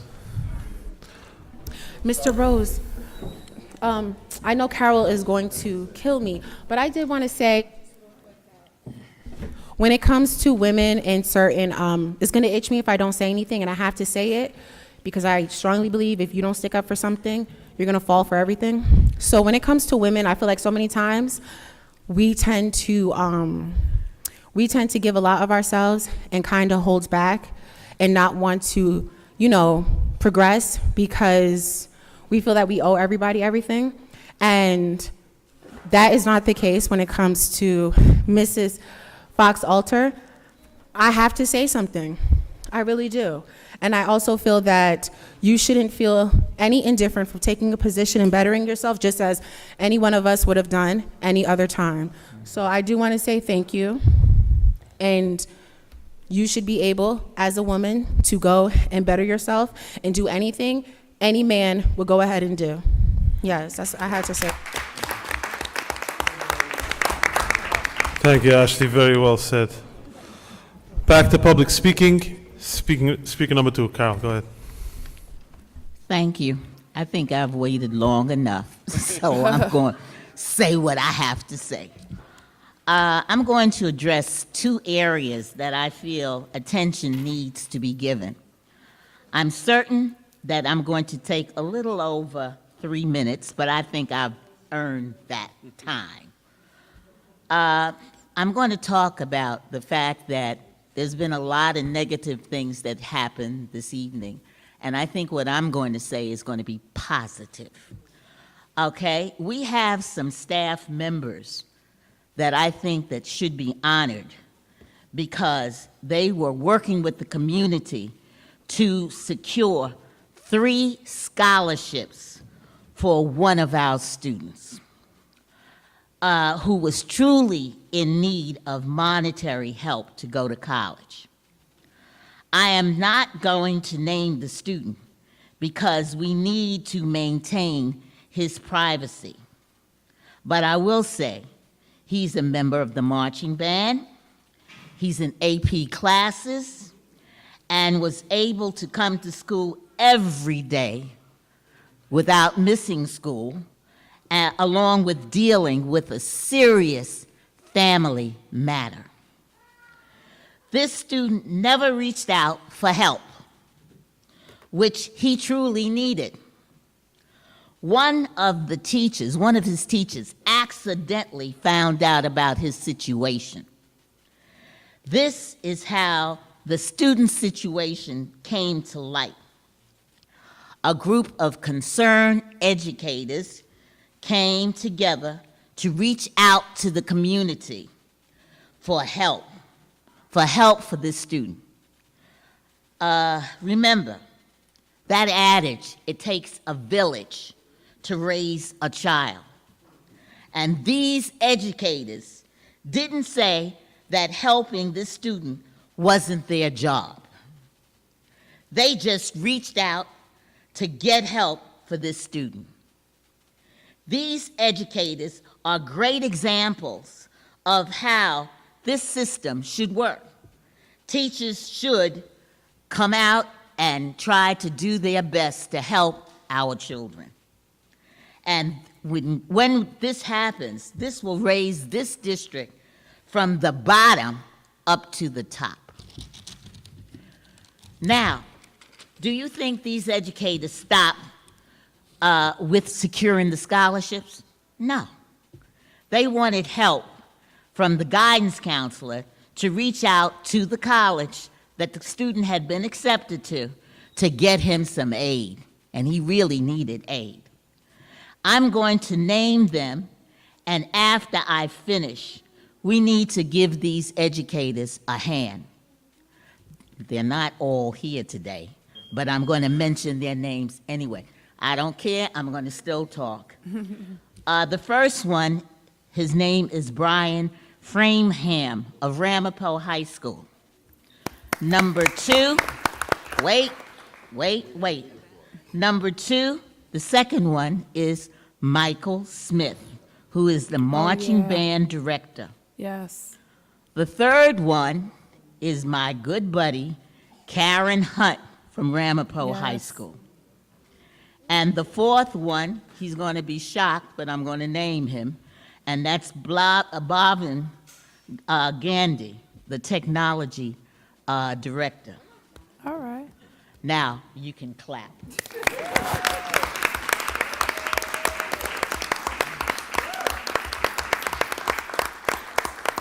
Now, I'm going to say this, it is important that we recognize teachers who are out there doing the job. They're out there. It's not about the paycheck.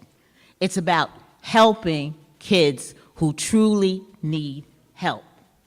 And I want to thank all of them.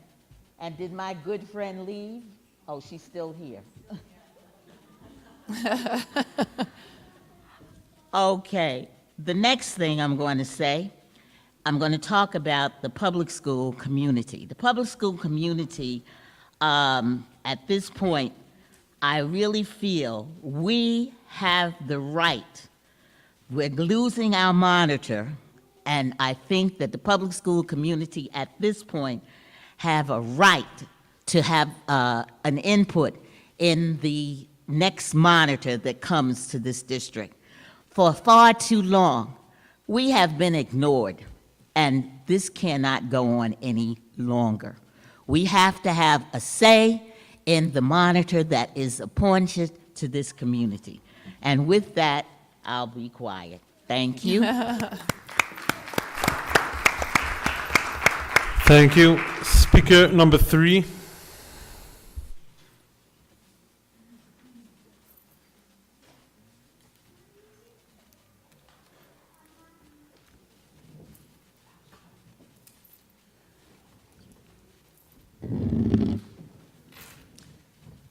I want to preface my speech with the following statement.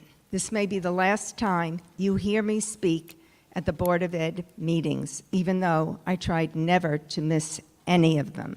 I was hoping the entire board would be here, but unfortunately, they're not. Over the years, people from different walks of life stated to me in different venues, "How can you live in that school district? That board doesn't care about the students." And I said to them, I never give up hope. I'm always hoping because everyone comes here with a heart, a brain, and you were once a child. I never gave up hope, and for those of you who do not know me, my relatives did survive the Holocaust. I'm just not as religious as you are. As I look at each one of you, I believe you have the ability,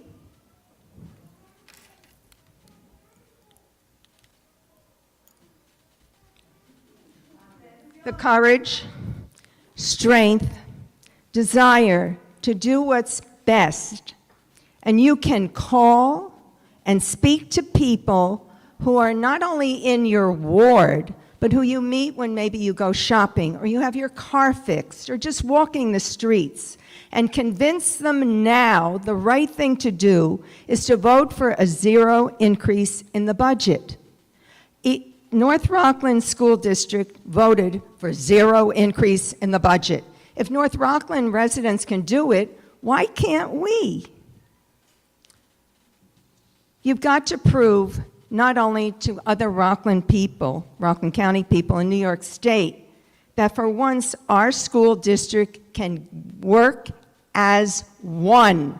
I am fed up. I am tired. I've lived in this district 48 years. It was at the top of its game when I came here. And when I look at some of you on the board who don't look back at me, I wonder, are you paying attention when I have my little 3 minutes of fame? You as leaders can make it happen. I challenge each one of you to encourage all voters to vote yes. It's a no-brainer. And the best of all would be this: And I'm speaking to the one board member, he knows me best of all, because you've been on the board the longest, and you gave me your phone number once and said to me, if you ever have a question, Terry, just call me. And I did, and you weren't home, but your wife recognized my voice.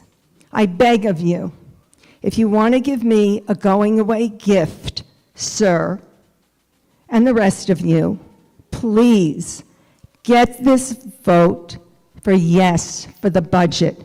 And each one of you go out and get to your constituents. Don't just assume because it's zero, people are going to come out. People are going to say, why should I vote anyway?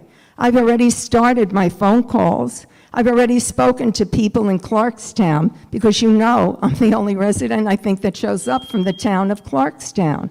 So please, do me a favor and give me a going-away gift and get everyone out there to vote yes for the budget. Thank you. Thank you. Speaker number 4.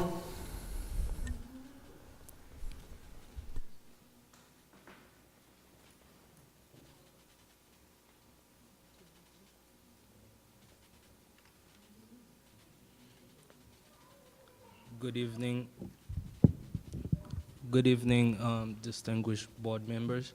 My name is Don Clarina, and I'm here today to talk on behalf of Soberman Group, a cleaning company based in Rockland County, and they did perform a waxing job for Yeshiva Darkei Emuna Munkach, located on Route 306, number 201 in Muncie.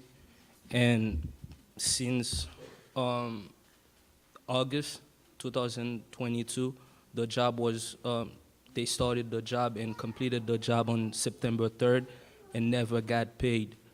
It's almost a year now, and original invoice was submitted 10 days after the job was completed on September 13, 2022. And the excuse of the former administrator, Yoel Stein, was that they had to give them a breakdown of the job. But to be completely honest, waste removal, waxing, cleaning, this is pretty simple.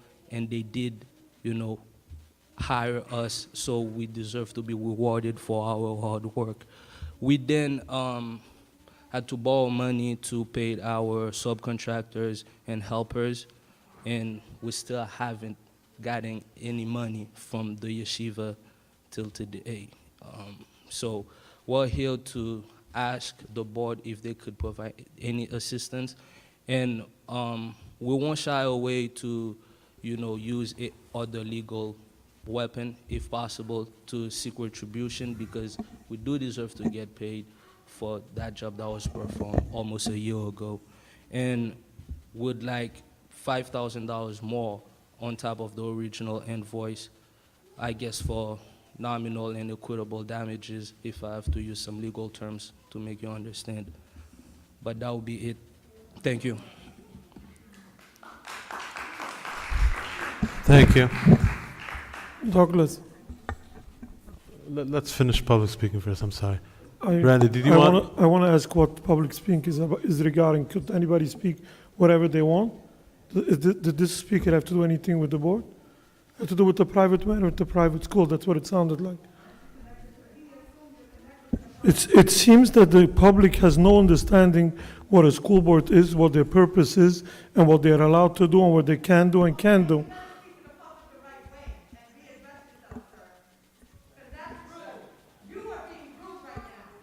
Mr. Gruber, let's table this for a second. Let's finish public speaking. Speaker number 5.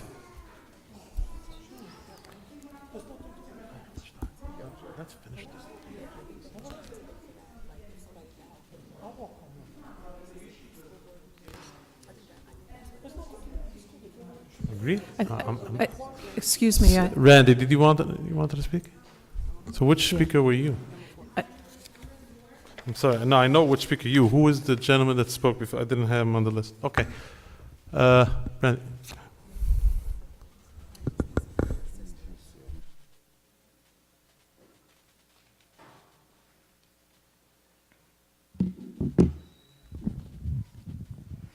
Hello, everyone. This is my last board meeting as a senior at Spring Valley High School. I will be graduating this year. But I would like to say,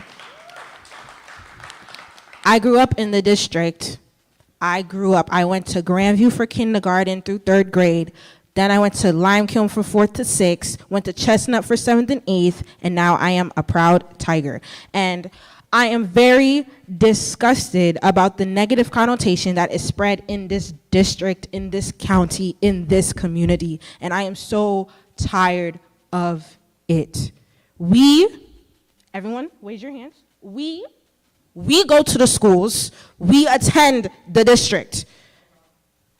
And the district is a great district, and the light is being covered by a blanket. You guys come up in here every other Tuesday, saying terrible things about our schools, about our districts. And I know there are things that need to be changed, but the way we are saying it, the way we are communicating, like these people on the board are not humans. It is inhumane at this point. We cannot talk to people like that. It's not okay. And me as a leader, I understand any frustration that you go through, because when people come to me and talk to me a certain way, I get frustrated. Why are you talking to me like that? We are humans, and I understand we are all frustrated. We all have problems, but there is a right way to do things. Everyone's talking about the food. Everyone's talking about certain things that need to be changed. All you have to do is pass the budget. That's all that needs to be done. You want gourmet meals? Okay, we need money for gourmet meals. Am I wrong? The budget needs to be passed.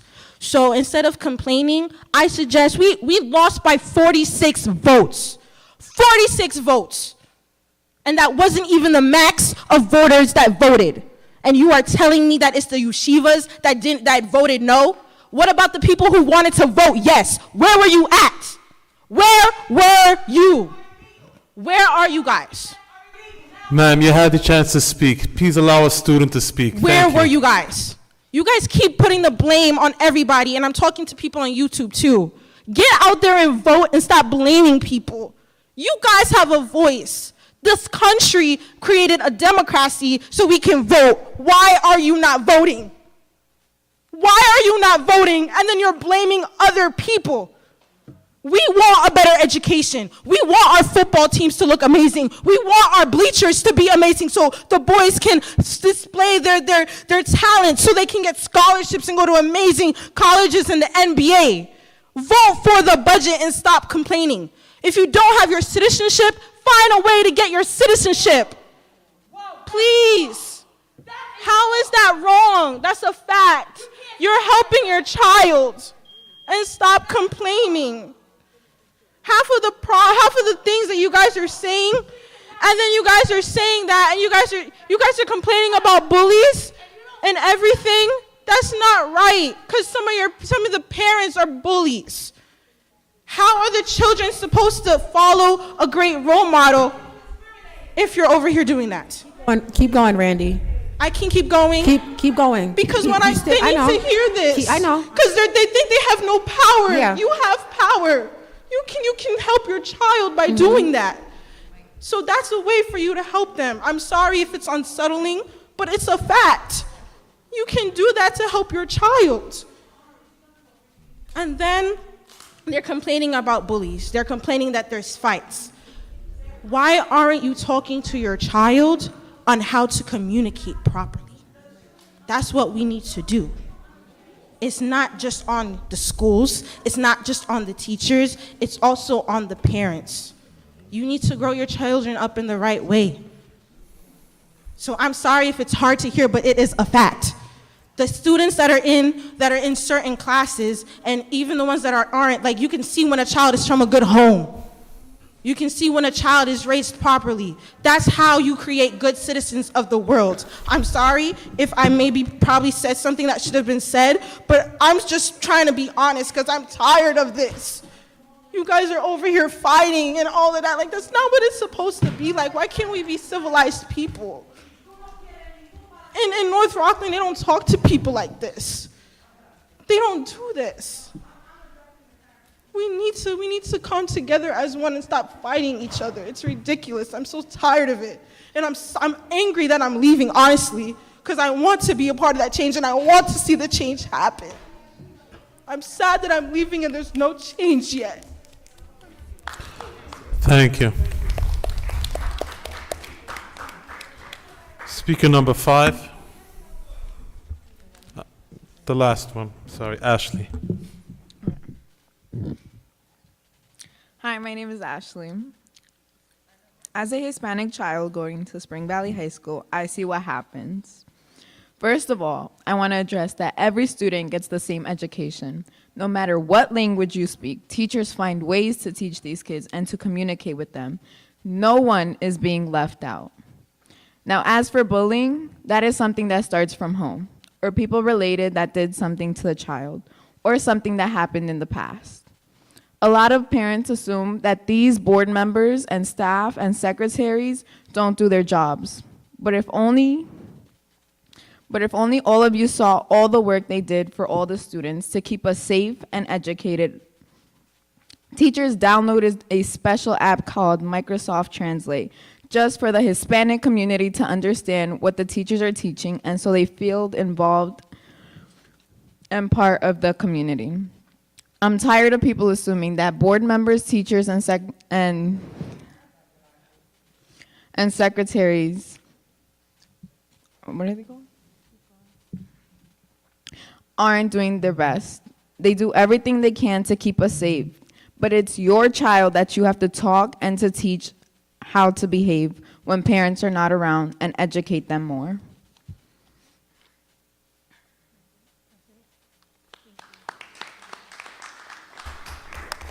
Thank you. That concludes public speaking for tonight. We will now move on to the superintendent's report. Dr. Ellis. Thank you, everyone. Again, for those who are still here, welcome. Thank you for coming to our June 6th East Ramapo Central School District Board meeting. As we begin all of our meetings, we start off with our mission and vision statement. As a unified community, the East Ramapo Central School District is committed to educating the whole child by providing a healthy, safe, supportive, engaging, and challenging learning environment. Our vision is that we will become proficient in all that we do. Our commitments for the 2022-2023 school year are as follows.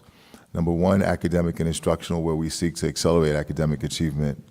Number 2 is social emotional learning, where we seek to support our students and staff and families in terms of social emotional and mental health. And number 3 is operations, where we prioritize health and safety of our students, staff, and their families. We'd like to ask everyone to please stand. I'd like to offer a moment of silence for 2 of our community members. Number 1 is Vershawn London, the beloved teaching assistant from CACAT STEAM Academy. He passed away on May 25th. Last Friday, June 2nd, was his funeral. As well as Specialist Zachary Logan Zamet. He was an active duty Army soldier and Ramapo High School graduate class of 2017. He passed away suddenly Friday, May 19th, 2023, all too soon. And take a moment of silence, please.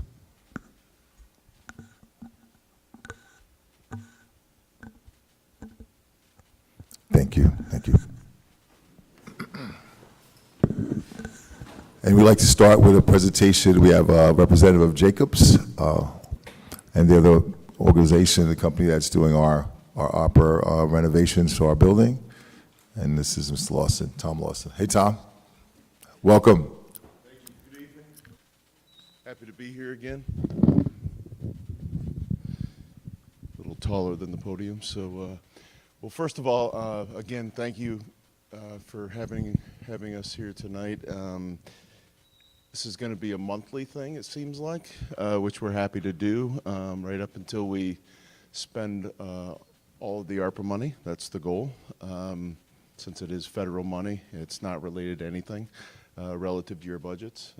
Natalie and Mr. Gerhardt and everybody, thank you very much for your continued assistance. We continue to try to push the project forward very aggressively, even to the extent where sometimes the resolutions come requested rather late, in the game, and we continue to push those forward. So my apologies, Mr. Gerhardt, but we're just trying to do our job and continue to push the project forward. It takes daily efforts, hourly efforts to keep things moving. So this is our report for May. Got some good progress. I'm going to skip around just a little bit. I am going to make sure we touch base on the summer 2023 work overview. I'm going to just start here and tell you that there's $11.7 million worth of work we're trying to complete this summer. We believe we have all the things and all the mechanisms in place to make that happen. Some very reliable companies, and through the use of local, state, and national procurement methods, that's allowed us to advance things even quicker than the normal processes through NYSED. Void, as you've heard in the past, up to probably 5 months of time, which is really what we're against right now for the spending deadline of September 30th, 2024, which is the obligation deadline. And we're screaming towards that, essentially leaving us only 2 summers remaining of work, which is really, it's not even unobstructed work at this point, because we still have summer sessions in several of the schools that we always have to work around, and we're continuing to navigate that with the district curriculum, and we'll be already talking about next summer and how that looks probably 13 months ahead of time to make sure we make as many accommodations as possible to make both programs occur. So I wanted to say that because there's a lot of thought being put into this to try to bring us to the finish line and spend the money, basically, that we have available for this window of time. We think we are making a big difference. We will be hitting the other 6 schools worth of floors this summer, so that will bring the total to, I think, 12, all except for Ramapo High School, every school. And so we're excited about that, and then the 5 remaining kitchens this summer as well. One of the things that Mr. Gerhardt and Natalie pushed to make happen for tonight's meeting was another $6.4 million worth of encumbered scope of work for, should it be approved, for new doors down all the major corridors for security in 5 schools, the first 5 schools of the project, which is huge. That really helps the situation. There'll be a whole new keying system in all 5 of those schools, and the intent would be then to carry that to all remaining schools to get new keying systems and new locks down all the major corridors. That would give you a secured corridor for all rooms. 2 of the schools, Marquette's and Elmwood, would also receive brand new windows and exterior doors along with this package, the $6.4 million, which is on your BOE resolution for tonight. I believe it's the last one, as usual, because we're the last one in typically. So pushing to those deadlines. So that's what's on your resolution for tonight. There's 2 local companies that we've been working with. C&M Door and Arrow Window, very reliable companies that we believe will be able to execute and accomplish that work. There's approximately 800 doors. That's 800 doors we're talking about in the first phase. In the second phase, there will be approximately 800 as well, and that's a different contractor that we're trying to secure those through as well. That will be forthcoming. I'm going to skip through a little bit here. I mentioned the kitchen hoods in 5 additional schools this summer. That should conclude the kitchen hood program, abatement and replacement program, along with equipment. We've secured all the materials and all the equipment. Should be no issues with that dragging late into the fall or anything like that. However, there are 2 schools, which I'll show you on a schedule, that do lag slightly into mid-September. That's basically due to us not being able to sign any more than 3 abatement contractors simultaneously for the first 3 schools, and then they will jump in 10 days to the next 2 schools. But it's just a matter of the Gantt chart kind of staggering and following, if you will, with those crews. In addition to those abatement contractors, we'll also have 5 additional abatement crews throughout the district at those 6 schools that I mentioned. 5 of the 6 have abatement work. Grandview is the only one that does not have abatement work that will be occurring at it. Another thing we've been doing along with the flooring and abatement coordination is we've met with every principal. We did that last week, had very good conversations.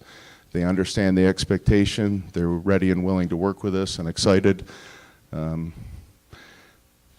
think in even one school they asked for, since they had a gym floor that is wood, they said, is there any way you can refinish that floor? In other words, sand it, screen it, and reseal it. And we're making accommodations for that as well. That was something we were considering anyway.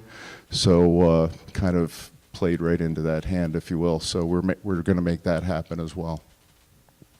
We've been coordinating with Bob and the IT staff, Eugene Lucas, his staff, Carl Thurnow has been monumental, being at the helm and allowing us to advance discussions throughout the district with all constituents, and again, continue to move this forward. As a segue, I don't know if you were aware, but all of your elementary schools are receiving new furniture. I think in the realm of $5.4 million ish. We've been on coordination calls with Lakeshore. They're the furniture vendor, and we've essentially made a matrix with them, availability matrix, and we've had basically, I'm going to say, weekly meetings with them to make sure we're able to get them in as many schools as possible to time out with the new floors, so there's no scuffing of the new floors wherever possible. I think we're up to 6 of the 9 schools I think we have a schedule for right now. There's only 3 that we may not be able to fit into the summer window.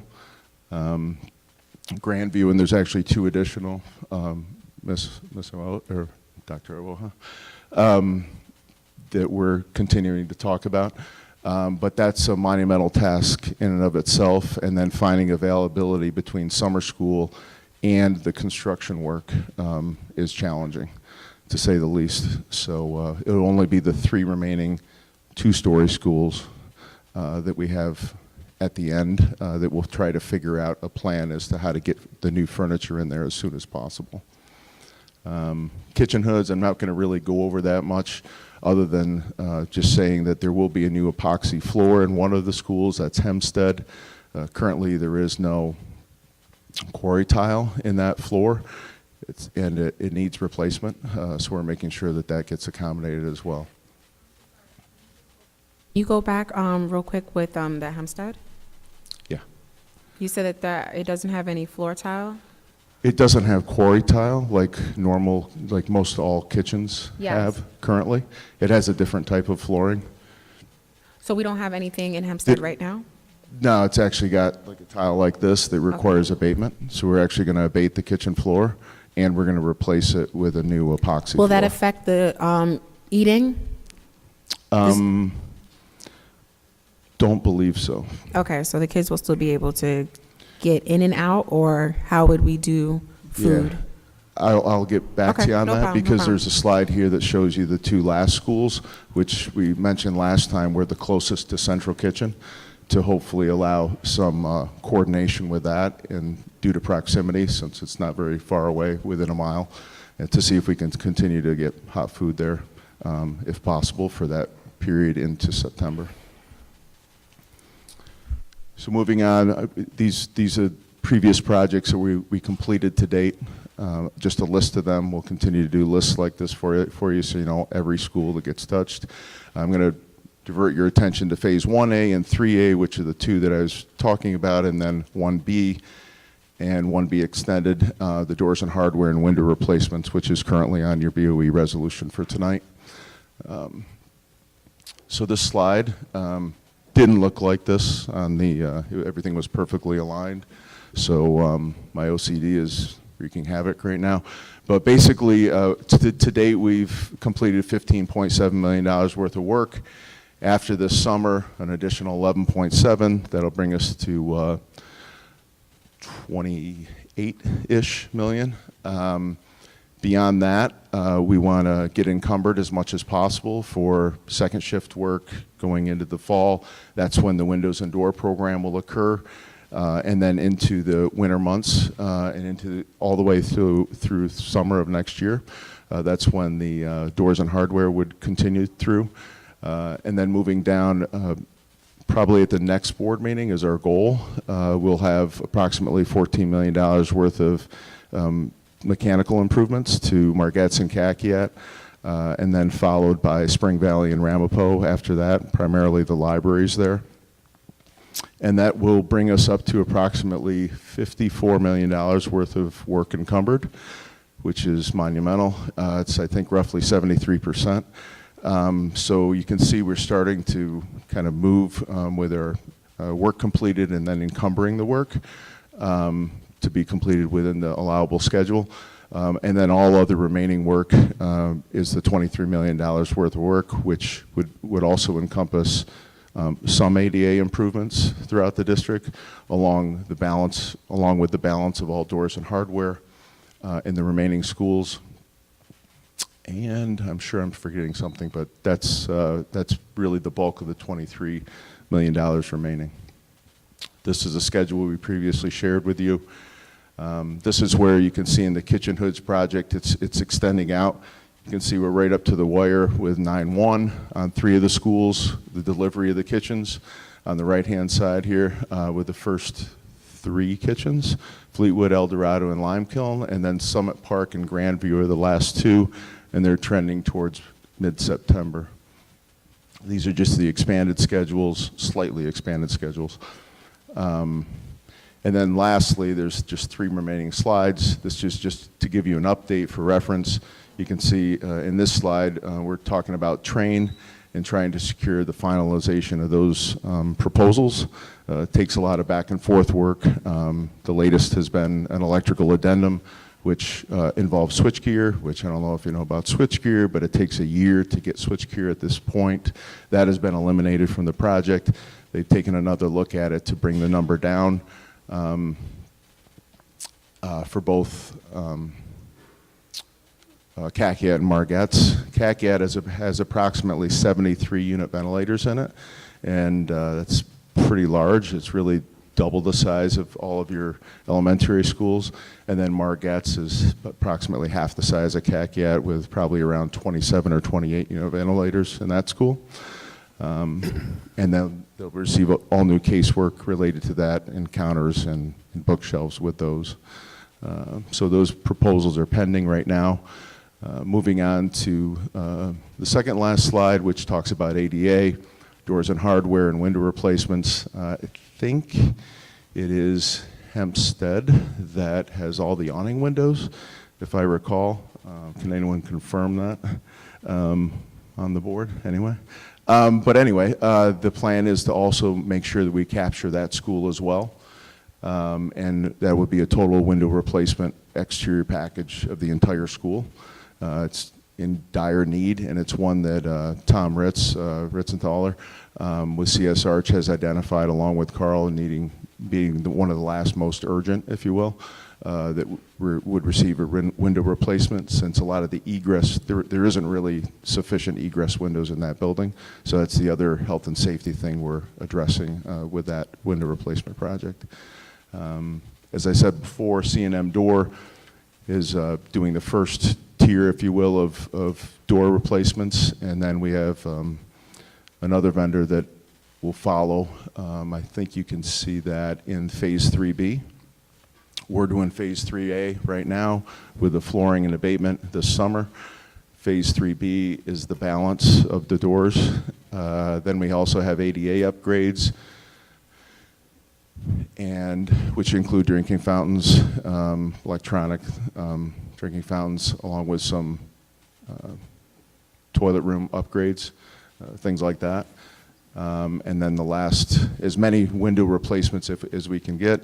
If we have available additional funds, we'll try to buy another building or 2 of windows, depending. But that's kind of the last tier. and we'll keep an eye on those lead times on those materials as well. I think we're at about 12 to 16 weeks on lead time right now.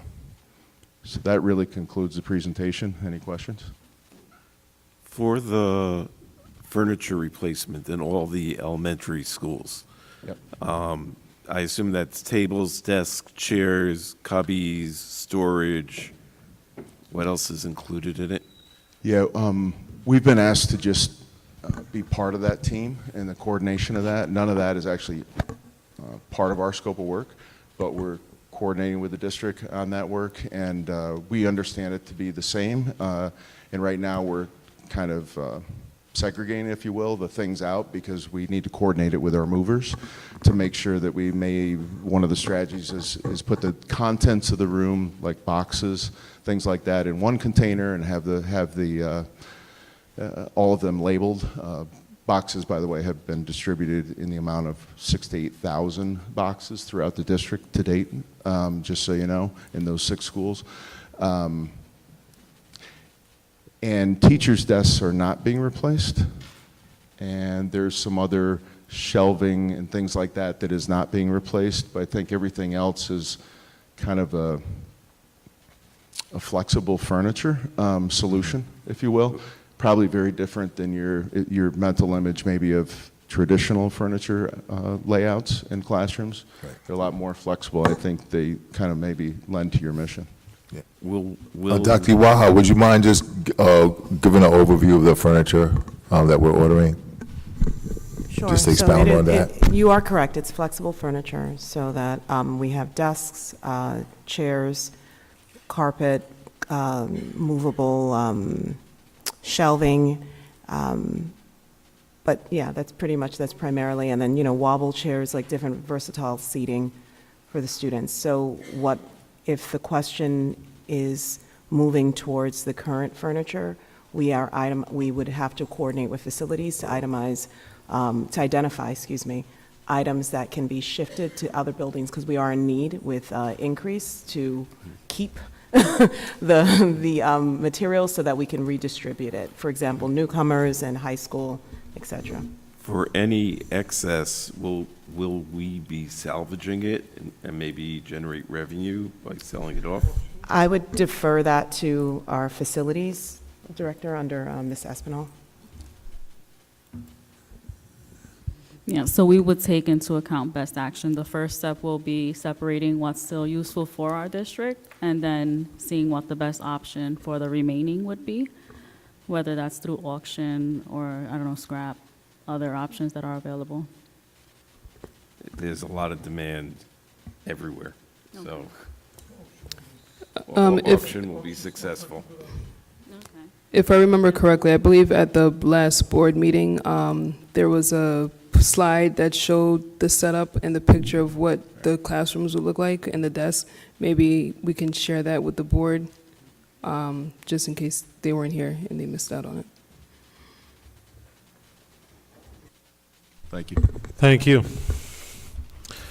Moving on to consent and agenda items. Do I hear a motion for consent and agenda items 1 through 8? Moved by Mr. Grossman, second. Second by Mr. Gruber. Any discussion? All those in favor say aye. Aye. Anyone opposed or abstain? Motion carries. Moving on to action items. Do I hear motion for action items 1? Before we move on to action items, I would just like to say, I know we spoke about this before.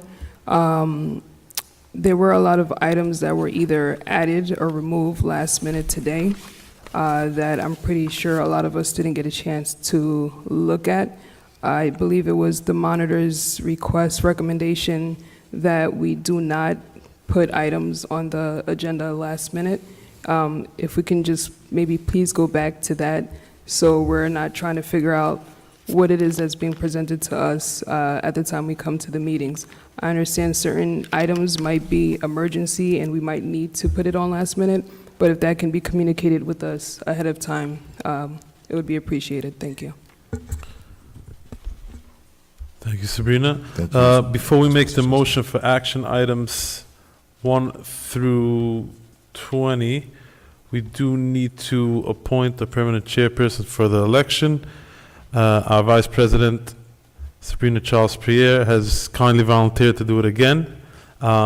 So I will, unless I have any opposition, we will appoint her when there's, because it's blank over here, so we'll add Sabrina as the chairperson. She does a great job and we appreciate her help.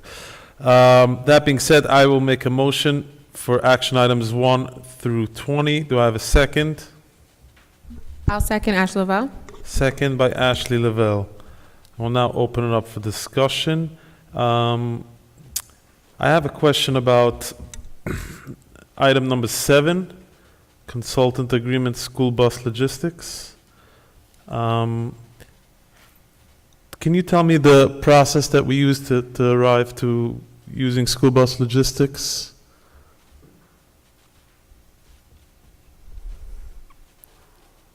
I mean, was there RFP for it? What's the...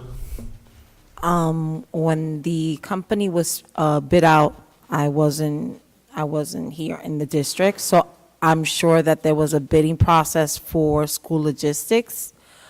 I know that this is, I think, their second renewal. We had it last year, so they're going for their second renewal now. How are you satisfied with the? Are you satisfied with the job that they're doing? Yes, very, very satisfied. I have a daily virtual router that is at my disposal for 8 hours a day. And it's very important to have a router because I only have about 2 routers in my department, which makes it very difficult when you have 40,000 students. So the school logistics providing us with a virtual router really helps us because this router can focus on just routing and they don't have the usual office phone call, there's no distractions. So yes, I'm very happy with their services. I think that they give us a lot of knowledge when we have challenges within the school district, and they've been very helpful since I've gotten to the district. I did notice that they're based out of Denver, Colorado, right? Yes, they are. I mean, do they, I mean, somebody from Colorado, how are they able to, I mean, Well, they're somebody based- local who they knows have the somebody streets? local in New York State, Oh, okay. yes, that's familiar with the area. And you feel like they help you out and they, I mean, you have a lot on your plate, we know that. Very much on a daily basis. So, Thank you. I have a question on this as well. Looking at the deliverables, deliverable number 4, it says train staff on Versatran. Yes. Is that ongoing training or what exactly does that mean, train staff? If we've had, if we're renewing them for a second year, wouldn't our staff be trained already for Versatran? Well, I didn't have Versatrans training because I used another system for many years, which was TransFinder. So when I came on board to the district, of course, they trained me, and and whenever something comes up, they train us completely. There's always new projects that come up, new challenges for transportations that come up, and they're very useful when we need them for training. And we usually have virtual training. We have one person, one representative that we schedule at any given point when we have, a project, and they're there at our disposal at any time when we need training.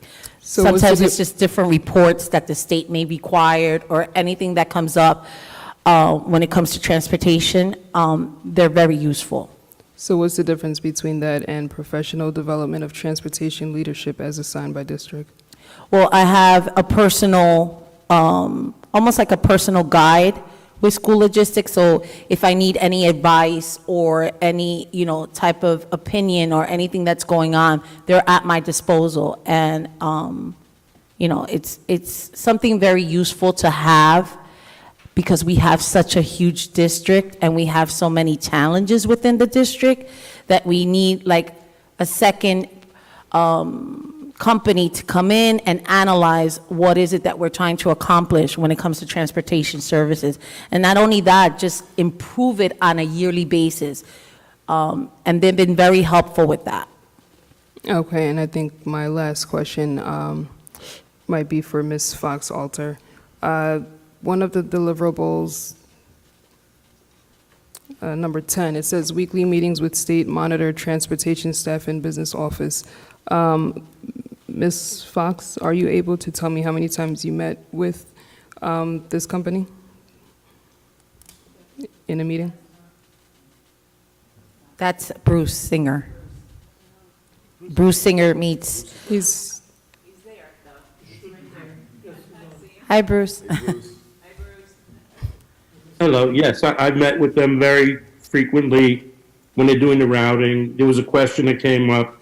If the district went to the state transportation limits, they actually assisted in developing which children would be walkers and which children would be riders. As Jeanette mentioned, they're extremely helpful and available on a daily basis. And the office does have challenges every day. People constantly need to be trained in different aspects of the routing.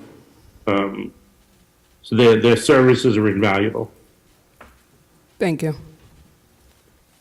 I'd like to ask a Versatrans question. From the time when they originally made their proposal to us, what types of upgrades have they made to the system? What I mean by that is I know that with E-Link, I think it was that a parent can go in and see all of their children's bus passes. But is there an ability to send like a help ticket to the transportation department, which can then basically go into a help desk type system to be monitored and tracked so that you don't have to deal with all the phone calls if somebody has that technology available? Did they add a feature like that, or is Tyler still not doing that? You know, I'm going to be a little biased because I've worked with TransFinder for many years. It's one of the best softwares out there. Versatrans has good things, and like TransFinder, I personally, in my opinion, I prefer to work with TransFinder. The service is much better. They're always coming up with new technology. Every year there was an upgrade. It's always advancing, always progressing as challenges arises through not only just the United States, but other different countries like China. So when it comes to Versatrans versus TransFinder, I'm very loyal. I'm going to say that TransFinder, I really love TransFinder because it grows with your department. When it comes to Versatransit has challenges. It's not as fast, it's not as innovative, it's not as progressive. But I understand that, you know, it's an expensive software for the district to invest, and it's a very long process to do the transition from one software to another. So it's something that maybe the district should think about in the near future. But in my opinion, I prefer TransFinder. But I always said when I was hired that I would give Versatrans you know. Being that you're the transportation director, we should, if you feel like there's a different program that could serve you better, perhaps we can look at the different program. How much longer do we have on this contract with Versatrans? Are we locked in with Versatrans? I think it's done on a yearly basis. So this is our So time perhaps where in the next year when it comes up, you should bring a presentation of the other program you said was TransFinder? Yes. And see, well, let's compare the costs and let's see what the benefit cost analysis is and see, you know, perhaps it might be worth it I mean. I think we should investigate it. Obviously, we're not going to do it for the 2020. Let's at least talk about it. If you're saying this is a vastly updated But- system, we should be using the updated system. But we need to start doing the research as to what would be the benefits, what would be the costs, and if you wanted to go that route, how long would it take to do the migration? And what would be, I defer to Bhavin on this, if it would be beneficial for the transportation department as well as for the community to be able to get more out of the system. Or to determine, no, we're better off staying with Versatrans, which we have now. I don't know what the answer is, but I think we should perhaps look into it. If I could just interject procedurally, since what Jeanette said was that the RFP that resulted in the company that we have right here was done prior to her arrival, then perhaps another RFP is appropriate, and framing out the specifications for that, including, what we need, what we don't. Perhaps some of what is in here isn't necessary because, we have staff that are now trained up. So, it can kind of develop the RFP criteria, issue it, see what comes back, make sure the companies that were just mentioned both get it, as well as any others, and then, have the board be able to make a decision, even if it's in, early January, February, so you're ready and prepared for the 24-25 school year. I think that makes perfect sense. Yeah, it would have to be in Yeah. the 6 months if we make that decision. Yeah, definitely. Yeah, but The we only should definitely question get is the how ball. easy to change Good point. company. Will it throw everything over its head, then sometime it's not even worth it. I don't know what the transition is or the transition period. We would have to call the companies and do research, and how long will the process take, especially with the number of students that we transport. I know that other districts that have done the transition, it hasn't been easy. It's not an easy situation. It's data that has to be transferred. Off and on. Right, so we would have to do a lot of research before we can even proceed, because transportation has to continue no matter what happens. So it's something that we need to look into.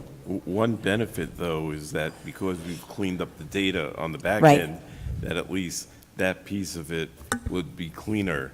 Correct. That you wouldn't have to do it. Absolutely. I just want to make a point that Harry just said, that Versatrans was instrumental by cleaning up the data. The district saved $5 million, reducing the number of bus routes. Right.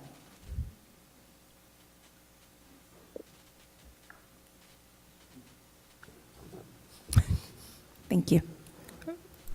Question for number 10. I see there's a declaration of emergency for poison ivy at Elmwood, and it's saying it's categorized as Elmwood school repair. What actions are we taking to resolve this issue that we have at Elmwood? I don't think any was really mentioned. It states the problem, it says what we need to do, but it doesn't say what we're going to do. My understanding, and I'm not even sure why I'm answering this question, except that I was asked to assist with the poison ivy, and I hate poison ivy. My understanding is that there was an excessive amount of poison ivy found at Elmwood, in particular at the playground areas, so that the kids couldn't really play. So I think it's going to be removed. There's going to be herbicides put down to mitigate, and also I think there may be some other locations around some of the other buildings where it also exists. I don't know why this is a problem right now as opposed to in the past, but poison ivy is kind of a weed, so it kind of shows up when the conditions are right. I'm not sure how it showed up, but what's going to happen is get rid of it. Okay. But not obviously burn it. There are certain circumstances under the regs that you're allowed to use a herbicide on a school ground, but I think the intent here is to rip it out, eradicate it. Okay, and also it says, this might have to be corrected, now therefore be it resolved that upon the recommendation of the interim superintendent of schools? I don't know why that's in there. It's not interim. We're going to, sorry. So we'll strike that from the resolution in the final. One of the things in previous years, we know that in the app you're able to track your child's bus route, but the problem that we've had is that when a different bus would end up on the route, that it wasn't being updated, so that the app ended up being useless for a parent. is there a mechanism that we can improve on that for the next school year? So you're talking about My Stop? Yeah. Okay, so My Stop is a great concept, but I think when My Stop was purchased, it wasn't thought out. It wasn't a thought-out process. My Stop only will work if you upload the information, the data. And the only one who would have access to data would be our bus companies, which is, we have private vendors. So they would have to come in every morning and upload this data for the parents to be aware where the buses are. That's impossible. That's impossible with I have 7 in my department. That's impossible to upload all that data for 300 and something routes and be able to give that information to the parent. It's inaccurate. You don't know if the information that the bus company is giving you is accurate. So if you're telling a parent that the bus is here and that data is not correct, guess what? That parent has misinformation. So when this program was bought, this part of the program was bought by Versachan, like I said, it's a great idea, but it's not the best idea. To me, as a transportation director, I don't think it's wise for parents to know where a bus is. We have a lot of privacy issues, safety issues. We need to stick to the old ways. We give a parent a bus pass. They know what time they have to be at the bus stop. If there's any changes, they call us, and then whatever complaints or whatever we need to resolve, we resolve it. But I just think that it was a waste of money. I will tell you, as a representative of my ward, and I can't speak for anybody else, the parents completely disagree with you. I know. I'm sure they do. The parents want to know if the bus already came early and already left. I'm sure. Okay? Why is it something that you would need to upload every day? The school that my kids go to, we have the routes. The routes are in the system every day. If they need to change bus because there's a breakdown, the manager in the morning, 6 o'clock, puts in bus number 828 is today bus 815. And the kid knows he's looking out for a different bus. He's not looking out because you have 4 buses from the same school on the same block, 1 boys, 1 girls, 1 this building, 1 another building. And so they know to which bus they go, and it does not give you a location of the bus. It gives you a time that you passed a specific stop, and you know where you are on the route. It tells you, bus passed stop number 7 at 7:30 in the morning, you are stop 17. It doesn't give you more information, but the kid knows that the last stop was 10, and he still has 7 stops, and he knows which bus to look out.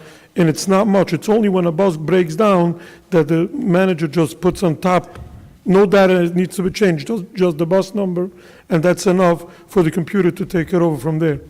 So that's an awesome feature to have when you have a fleet. So if East Ramapo had their fleet, it would work out great because we have people in our office that's uploading this information. But we work with different bus companies that work differently. That information would have to be that someone comes in, we would have to ask the bus company, or have asked the bus company when this was bought, when My Stop was bought, are the bus companies going to be able to give us this information so early in the morning? Not only early in the morning, but mid-afternoon, in the evening. We're running buses until 7 o'clock, 8 o'clock at night. So all this information has to be coming in through the bus companies. I get that part, but my understanding is that a bus company doesn't change buses every day to a specific route. They probably have their same driver doing the same route. Not correct. They change drivers and routes every day? Yes, yes, a lot, yes. It's ongoing, it's changing all the time. Not only just routes, just even route descriptions are changing at any given moment. I can change a route description maybe 5 times a day. I mean, that's how much the data is coming in for changes. So it's not effective if we don't have our own fleet. If we had our own fleet, then yeah, the information is coming from our office, so we have control over that data, but we don't have control over data if we have private contractors. Could we request from our bus companies that they should have it? They get a bus route with stops. Yes. They should enter into their system. They would have to have access to that system. They have access to their stops. No, I think the question, and this is an IT question, is can we give them a limited access that's app restricted, perhaps in the firewall, in order to only allow them to access the app, the application, to do this upload or the update of the route information, so they do that early in the morning and it doesn't fall on the district? Or is there a cloud version of it where, rather than being housed internally, where they can get to it in the cloud? And this probably should be part of the RFP ultimately, in response as well. I think my understanding is when I was hired and when we were discussing my stop was, one bus company was willing to give the data and another company was not willing to give the data.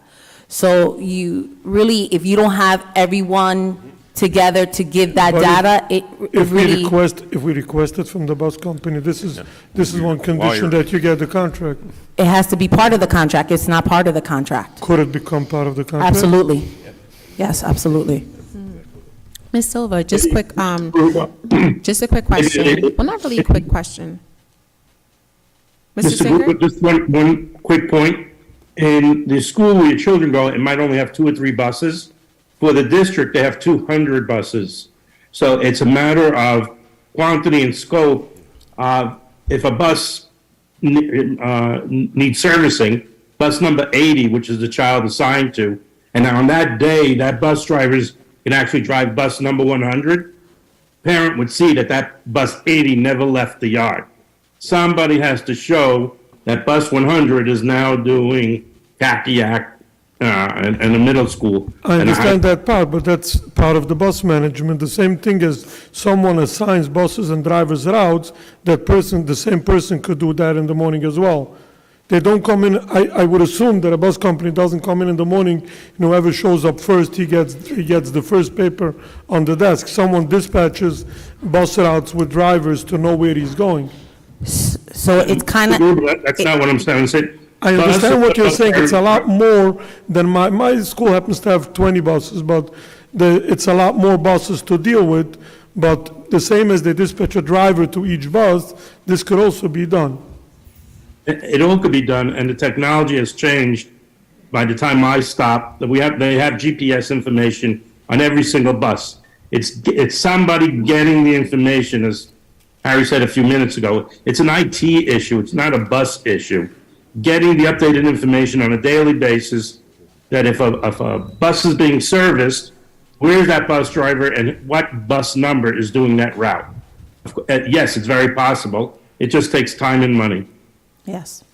Okay, so just to be quick, so if you are suggesting that, okay, it is an IT issue and we don't have, like, let's say the manpower to put the GPSs on the bus, so how can we ensure, for example, how can we ensure, like, let's say if we have issues where we're calling the schools or transportation and we're not getting through, how can we assure that situations like that is not going to happen? Versus if we're able to check the GPS, when it does work, and we're able to see our children are en route. Now, if we're not going to have that as an option, I just want to know, what are we going to put in place where we could call the school and figure out what's going on with the buses? Because I know that we're also contracted with different transportation companies. So there are transportation, sometimes, when my child gets off the bus, I'm not really familiar with that transportation company, or 1 minute it's Chestnut Ridge Middle School transportation, another minute it's another bus. So I would just like to feel like that safety in regards to, I would like to know what the bus transportation is.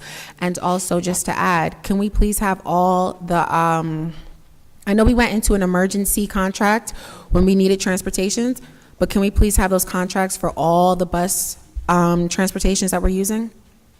A copy of all the contracts? Yes, yes, Absolutely. yes. But then, okay, so then my question is, how can we ensure that we'll be able to reach the correct line if we're not going to be able to use the My Stop to look at the GPS and location? So when I say that my stop wasn't thought out, what I really want to express is when they bought this feature, it wasn't thought out, and they didn't contract it out in conjunction with the contractor. So they bought My Stop. It's a great feature. You upload the information, but they didn't think of who was going to put this information in through the whole day. So literally, you're as you have a router routing all day, you're going to have someone who sits at a bus company, right? They're going to have to hire someone to sit there in the morning, which is probably at maybe 5 o'clock in the morning, sit there, upload all that information. In the afternoon, in transition, they have to do it again, upload all the information, because the same bus that you get in the morning is not the same bus you may get in the afternoon. Then you have to do it in the evening, because we have athletics, we have all these different programs going in the evening. So you needed to speak to your bus companies and say, listen, I'm getting this feature. What are your thoughts? Are you going to have somebody available basically 10 hours a day to give us this information, so the community will have the correct information? Because all the community had was the information that was being put in the beginning of the school year, which is totally inaccurate. So for this to work, we have to rely that our bus companies that are working with us as a team are giving us the right information, because giving misinformation, you know how the community is, it gets out. This bus is missing, a child is missing. That misinformation becomes turmoil to us as a transportation department if we're not getting the right information. And for one, I'd rather call a dispatcher and say, find my bus, than look at a computer and say to a parent, well, this bus is here or past at this time, and it's not the right information. But on the other hand, So it's not reliable. I know, it's just sometimes it's hard to get in contact. Like, Right. it's hard to say, I need to find my bus, but then, if I call the school, just example, if I Right. call the school, or if I try to call the administration office, sometimes there's really no help. So how do we? The problem with my department is we have seven people, that's including myself. 7 people were always on the phone. What about after hours? I'm so sorry to cut you off, but what That's about good. after hours? Because we did mention after school. So what about when our students are coming home at like 6:30, 7 o'clock? We're here till 7:30. Oh, okay. Sometimes 7:30, 8 o'clock. If there's a child missing, we're still here. No one leaves my office unless everyone is safely home. That's the rule. So with so many students that we transport and so many challenges that we have, I'm really shorthanded. I mean, literally, we're doing the best we can, and I think that we've done amazingly this year, that, all of our students are accounted for, all of our students are safe, they get home safe, but we need more help, definitely more help in our I understand- department. I'm not asking the school district to do it, but my understanding is that a bus system has a dispatcher, the same as they have a dispatcher that knows which driver took which route, they know which bus took which route. So that is probably on their computer, they don't go on a sheet of paper. No. So they have it on a computer. But they have to get it into our system. No, if they have their own system, why shouldn't they be able to upload on their system on a GPS where a bus is and which bus takes which route? Because we're using My Stop. No, I'm not asking, why are they not hooked up? Why isn't it integrated? Because they're two separate independent systems that don't speak So to each other. okay, so this is the issue. So there's no That's why way, it goes back to there's no the way to have them add certain information but not other. It's not a live feed. This is why I say that TransFinder is innovated, because it's giving us a live feed of where our buses are, and it gives us that. This VersaTrans doesn't give us that. We basically have to, labor-wise, we have to put all that information in for that information to be sent out to the parents. And So we don't have the manpower. It's basically manpower. You were saying about that TransFind does have, so do other districts or TransFind, do they have a system where it does work? Like, what would be a system for our district that would work? He's saying why it can't work, the current system.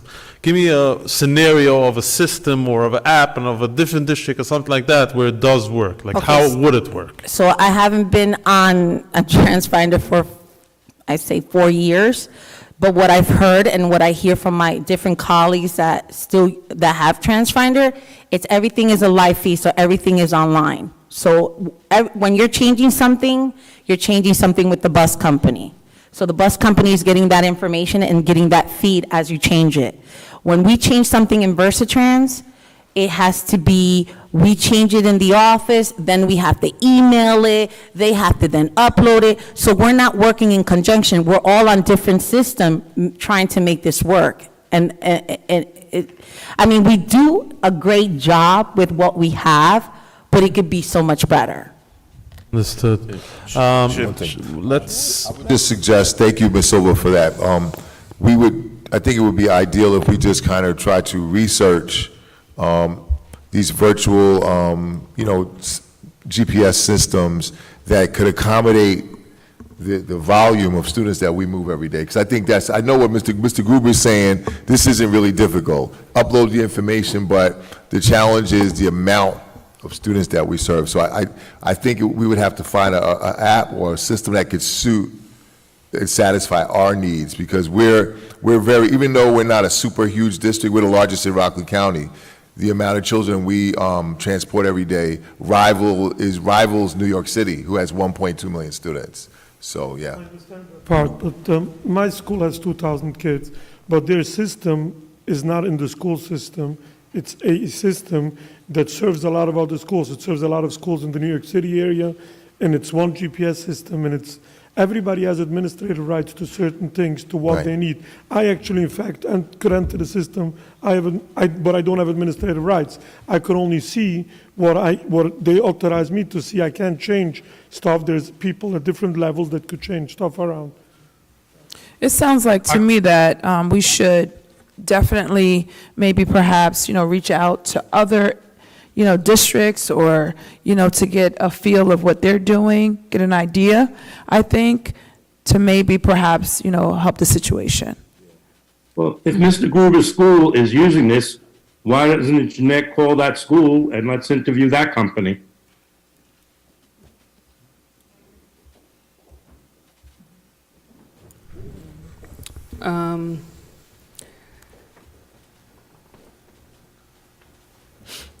Action item number 11. Can someone explain this agreement? And also, can someone let us know where are we in terms of filling in the vacancies in the Human Resource Department? I can jump in, and then I'll ask Ms. Espinal to finish. This is, we have a substantial shortage right now in our personnel department. We moved, one of our staff members we moved up, who used to handle the benefits section. It now needs assistance right now because we haven't filled that role. With this action item right here is a temporary stopgap till we can, fill the department. And, there's the needs of our HR needs are vast in this district, so that's one of the reasons. And do we currently have a go-to person in that department, or who's in charge? Well, right now, lucky for us, Miss Theodore has returned. She's phasing back in. She's returned on a part-time basis for a few months, and she'll be scaling up as time goes on. So we also have the consultant, Mary DeSimone, but she only works two days a week, at this point in time. So this is why we made this move. We do have Ms. Theodore, though, and she'll be phasing back in over time because she was just returning from her leave. Thank you. You're welcome.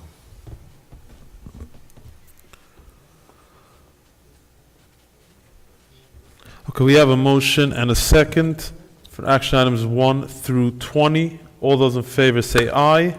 Aye. Anyone opposes or abstains? Motions carry.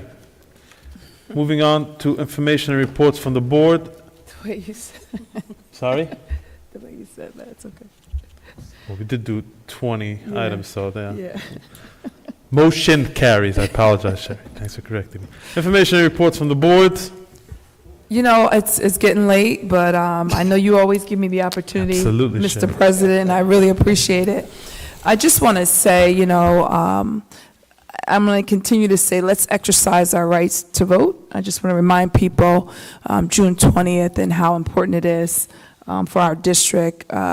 You know, just looking out in the audience this evening and having our student athletes that participated in the spring program, how they came up this evening and received such prestigious awards, shows us that our children do need athletic programs, and I can speak for myself as well as my children who also attended the district. Thank God that we did have the athletic programs, else my child would not have been able to go to the university or college that he did attend. So just keeping all the things in mind. And, you know, the other night, Dr. Ellis, it was nice. We had the opportunity to attend the Ramapo High School underclassmen I want to say award ceremony, and just to see how many students were able to receive academic awards as well as students that had perfect attendance. So it shows you that our children are striving, they're being all that they can be, and I want us to be a district that will allow our children to excel beyond high school. So once high school's over, I would love to see them go on to the next level, college level, or even perhaps, I should say even if they don't go to college, because that's okay, at least they'll be able to have attend, like pick up a trade, whether it be electrical, plumbing, because there's jobs out there where people are still making money doing those trades. But I want us to always just look at our children when we're making decisions, think about them, because the children deserve a fair, I always say a fair and quality education. You know, I always say too, one day they may be taking care of us. So we want to make sure that when that day comes, they have the knowledge and they will take care of us appropriately. So let's just keep all of this in mind, you know, because I'm very, very proud of our students. And you know what, too, and they were here this evening. The Rockland County School Board Association gave an awesome annual meeting and dinner where they acknowledge, or they recognize, I should say, the guidance counselors as well as the students. And I know one of the students, Randy, as well as, God, I know I can never pronounce his name correct. Shri, thank you. I never pronounce his name correctly, but, you know, it just shows that our children, I mean, we are somebody. We are somebody. Our children deserve it. So please, I'm going to beg you again to exercise your right to vote. And let's do what's right for our children and the district as well. Thank you. And just to add to that, you know, as we continue to share positive things that are going on, as we all know, we're getting closer to the end of the school year. There's a lot of ceremonies, award ceremonies, graduation. Our district is very busy. It's been very busy the past couple of weeks. I know a few of us have attended, you know, some of the ceremonies. You know, just last night we were at CACIAT. Kudos to all the students that participated, and, you know, to Mike Smith. But the same way we had the support of parents here tonight at the board meeting, I would love to see that also when it comes to these award ceremonies and sports events and any events that's going on in our district, because our students need to see us not only speaking up at board meetings, but also they need the support of seeing us when they're achieving academically. And, when it comes to sports and music and, concerts, it's not just about what we do here, but it's also about showing up when no one else is there. So let's continue to work together and do what we need to do for them, because our focus and our only focus should be the students. And if we're not focused on them, then we're focused on the wrong things. So, congratulations to all the students that are receiving awards. I know there's a senior award night tomorrow for Spring Valley, Rampo next week. Go out and support, go out and vote for the budget like Ms. McGill said. It's very important, it's critical, and we're not doing it for us. We went through our education already. We are where we need to be. So let's give them the same opportunity so that they can be successful as well. Thank you. I'd just like to add, and thank you, Trustee McGill and Vice President Charles Pierre. I want to just thank, our Assistant Superintendent, Dr. West, for attending the NYSBA dinner last week with our students that were selected, Shree and Randy. I had a prior commitment, but I was staying in touch. I was texting everybody, and they were sending me pictures. And I heard Shree ate all the cheesecake from everybody, which she does everywhere. But yeah, these are kids that we're very, very proud of. And like last night, the music performance was inspiring to see our children that, anytime they experience success, like especially in the arts, those skills are transferable. What's necessary to succeed in those arts and drama and acting and singing is transferable to the classroom. And it's no coincidence that I would dare say that 95% of those students that performed last night are really, really doing quite well in the classroom. Our athletes are singers, our actors. It was just, a lot for us to look forward to. This is a busy week. Tomorrow is going to be eventful as well, our prom, and then Spring Valley has awards. But, the children are really, really excited when they see us show up. I agree. So, but thank you, Dr. West, for filling in for me. And, I was really, really pleased with that. President Rose, Yes, Trustee McGill. one last thing. Go ahead. I know, I know I have to say this to all of our students. They got to get ready for these Regents exams. So please, make sure you go to any extra help that's there for you when it comes to passing those Regents exams. You need the Regents exams to graduate from high school. So please, and I'm going to also say this, and I've always said this, I'm going to say it one last time. I will even, if they need help, I'm willing to help them on that Algebra 1 Regents exam. So if anybody needs help, please let me know. Please. So, Ms. McGill, if I could add to what you're saying, there is Regents review prep sessions going on Monday through Saturday. It's only one day that the students do not receive, and that's Sunday. So there's no reason why students cannot get preparation help before taking these exams next week. So let's go. Yep. Let's go to all the extra support that we have here in East Ramapo Central School District. Thank you. I know, wait, I'm so sorry. Right before we end, because this has been such a roller coaster night. But I did want to share, I did hear what Trustee McGill and Trustee Superintendent Charles Pierre said outside, like a little bit. And then it just it kind of also just reminds you that, we are in the business of children. We're in the business of children. And I think that although sometimes things do get hard, I think that we need to continue to put the children first in everything that we do when we think about it. We're not here for ourselves. We're not here for our own personal gain. And that's whether we sit on the board, whether we're in the cabinet or in the audience, we are here for the children. So with that in mind, I just want us to just move forward, especially when we're thinking about the budget, move forward with the children at mind. One thing I know that we all know is we wouldn't yell at our kids and tell our children that you're going to fail and you're not going to be anything.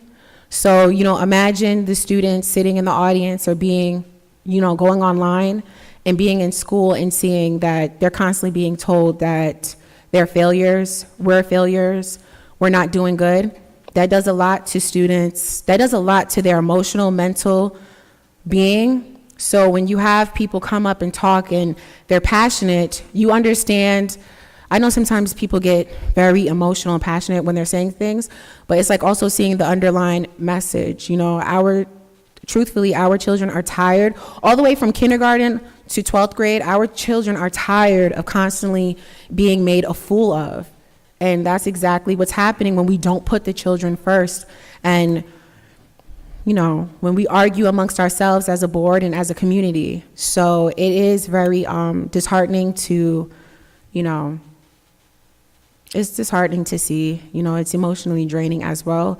But the kids definitely, they see these things. You wouldn't argue in front of your child at home. They see these things. They take it. They go through it. Do we want our children to keep going up and going throughout these grades, feeling as if like, oh gosh, the stigma of East Ramapo? No. I think that we do need to work hard in erasing that, because that's what happens with districts that have Black and brown students. There's always a stigma that follows them, and it continues to follow them throughout everywhere they go. And then there's that idea that they have to work extra hard to make it out of something. No, they shouldn't. Our students shouldn't have to have all of that on their backs. They should be able to have a quality education, go on and continue to be successful, because that's what's required of all children, doesn't matter what your color is. So our children are really tired of being made a fool of, because that's exactly what's happening. So we do need to vote for the budget, but we also need to put them first. If we are here and if we're all sitting in this room, that means that our main goal is the children of East Ramapo. So yes, that's it. That's all I have to say. Very well said, Ashley. Thank you very much. Future meeting dates. Mr. Rose, excuse me. Earlier in the program, we were supposed to cover the information for the budget revote. Would you be all right if I gave that now? Yes, please. Okay. Just briefly. So as been mentioned tonight, June 20th, on Tuesday, is the budget revote date, same hours as in May, from 7 a.m. till 9:30 p.m. at the poll sites. Voters are citizens age 18 or older, resident of the district for at least 30 days prior to June 20th, and registered to vote.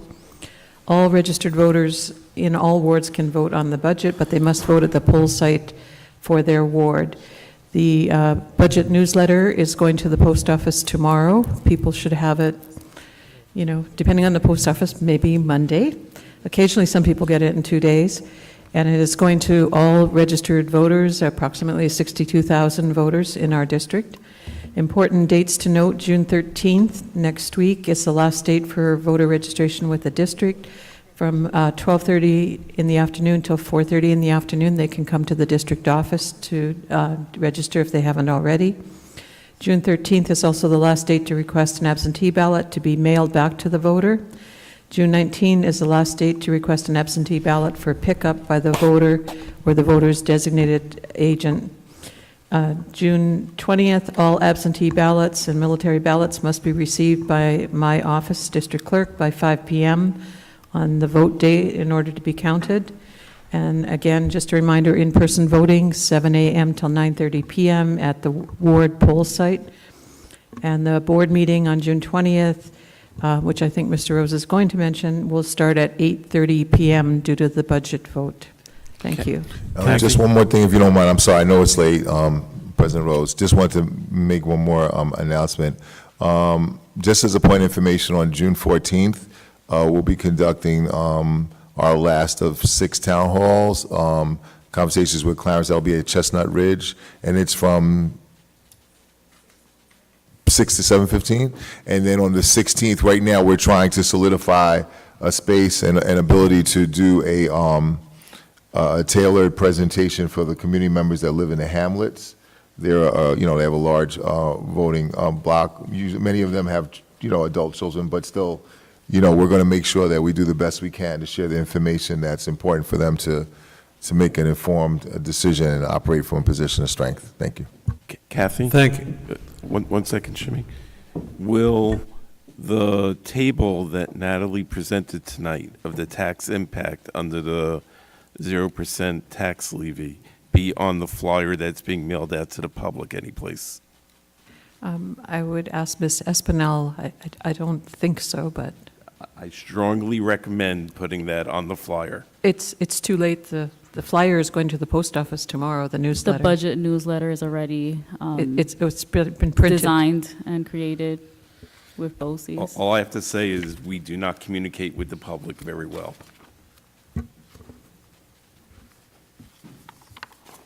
Future meeting dates, a regular meeting is scheduled for, I'm sorry. Yeah, I'm sorry. I just Please. wanted to say just one more thing and congratulate all the teachers who received tenure tonight, and also congratulations to Ms. Espanola and Ms. Alexander on interim being removed.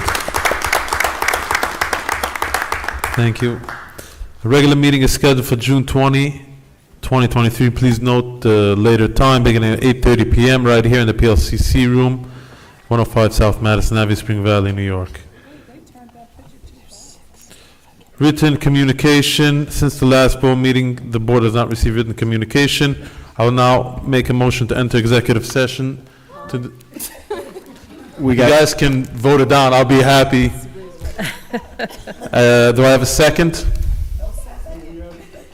A purpose for executive session is to discuss the settlement of a personnel matter with a particular employee.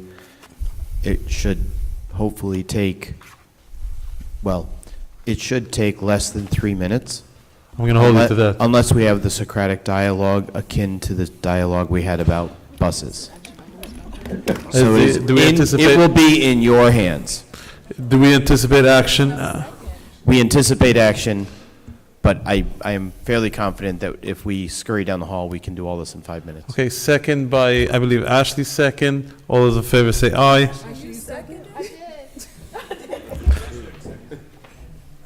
All those in favor say aye. I will vote aye. Anyone opposed or abstain?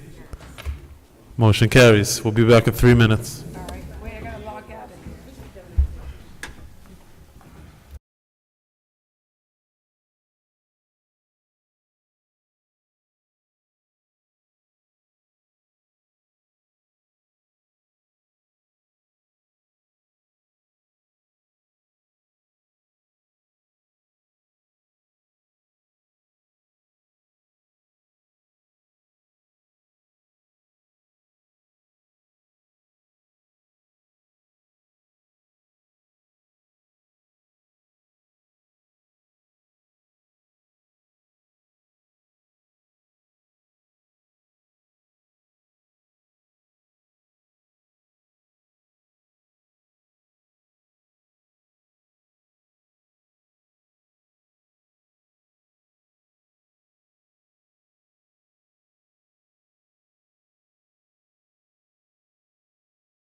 I'd like to call this meeting back to order.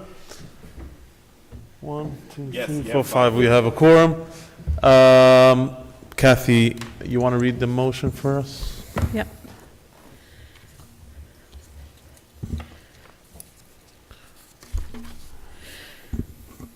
Motion to adopt the following resolution.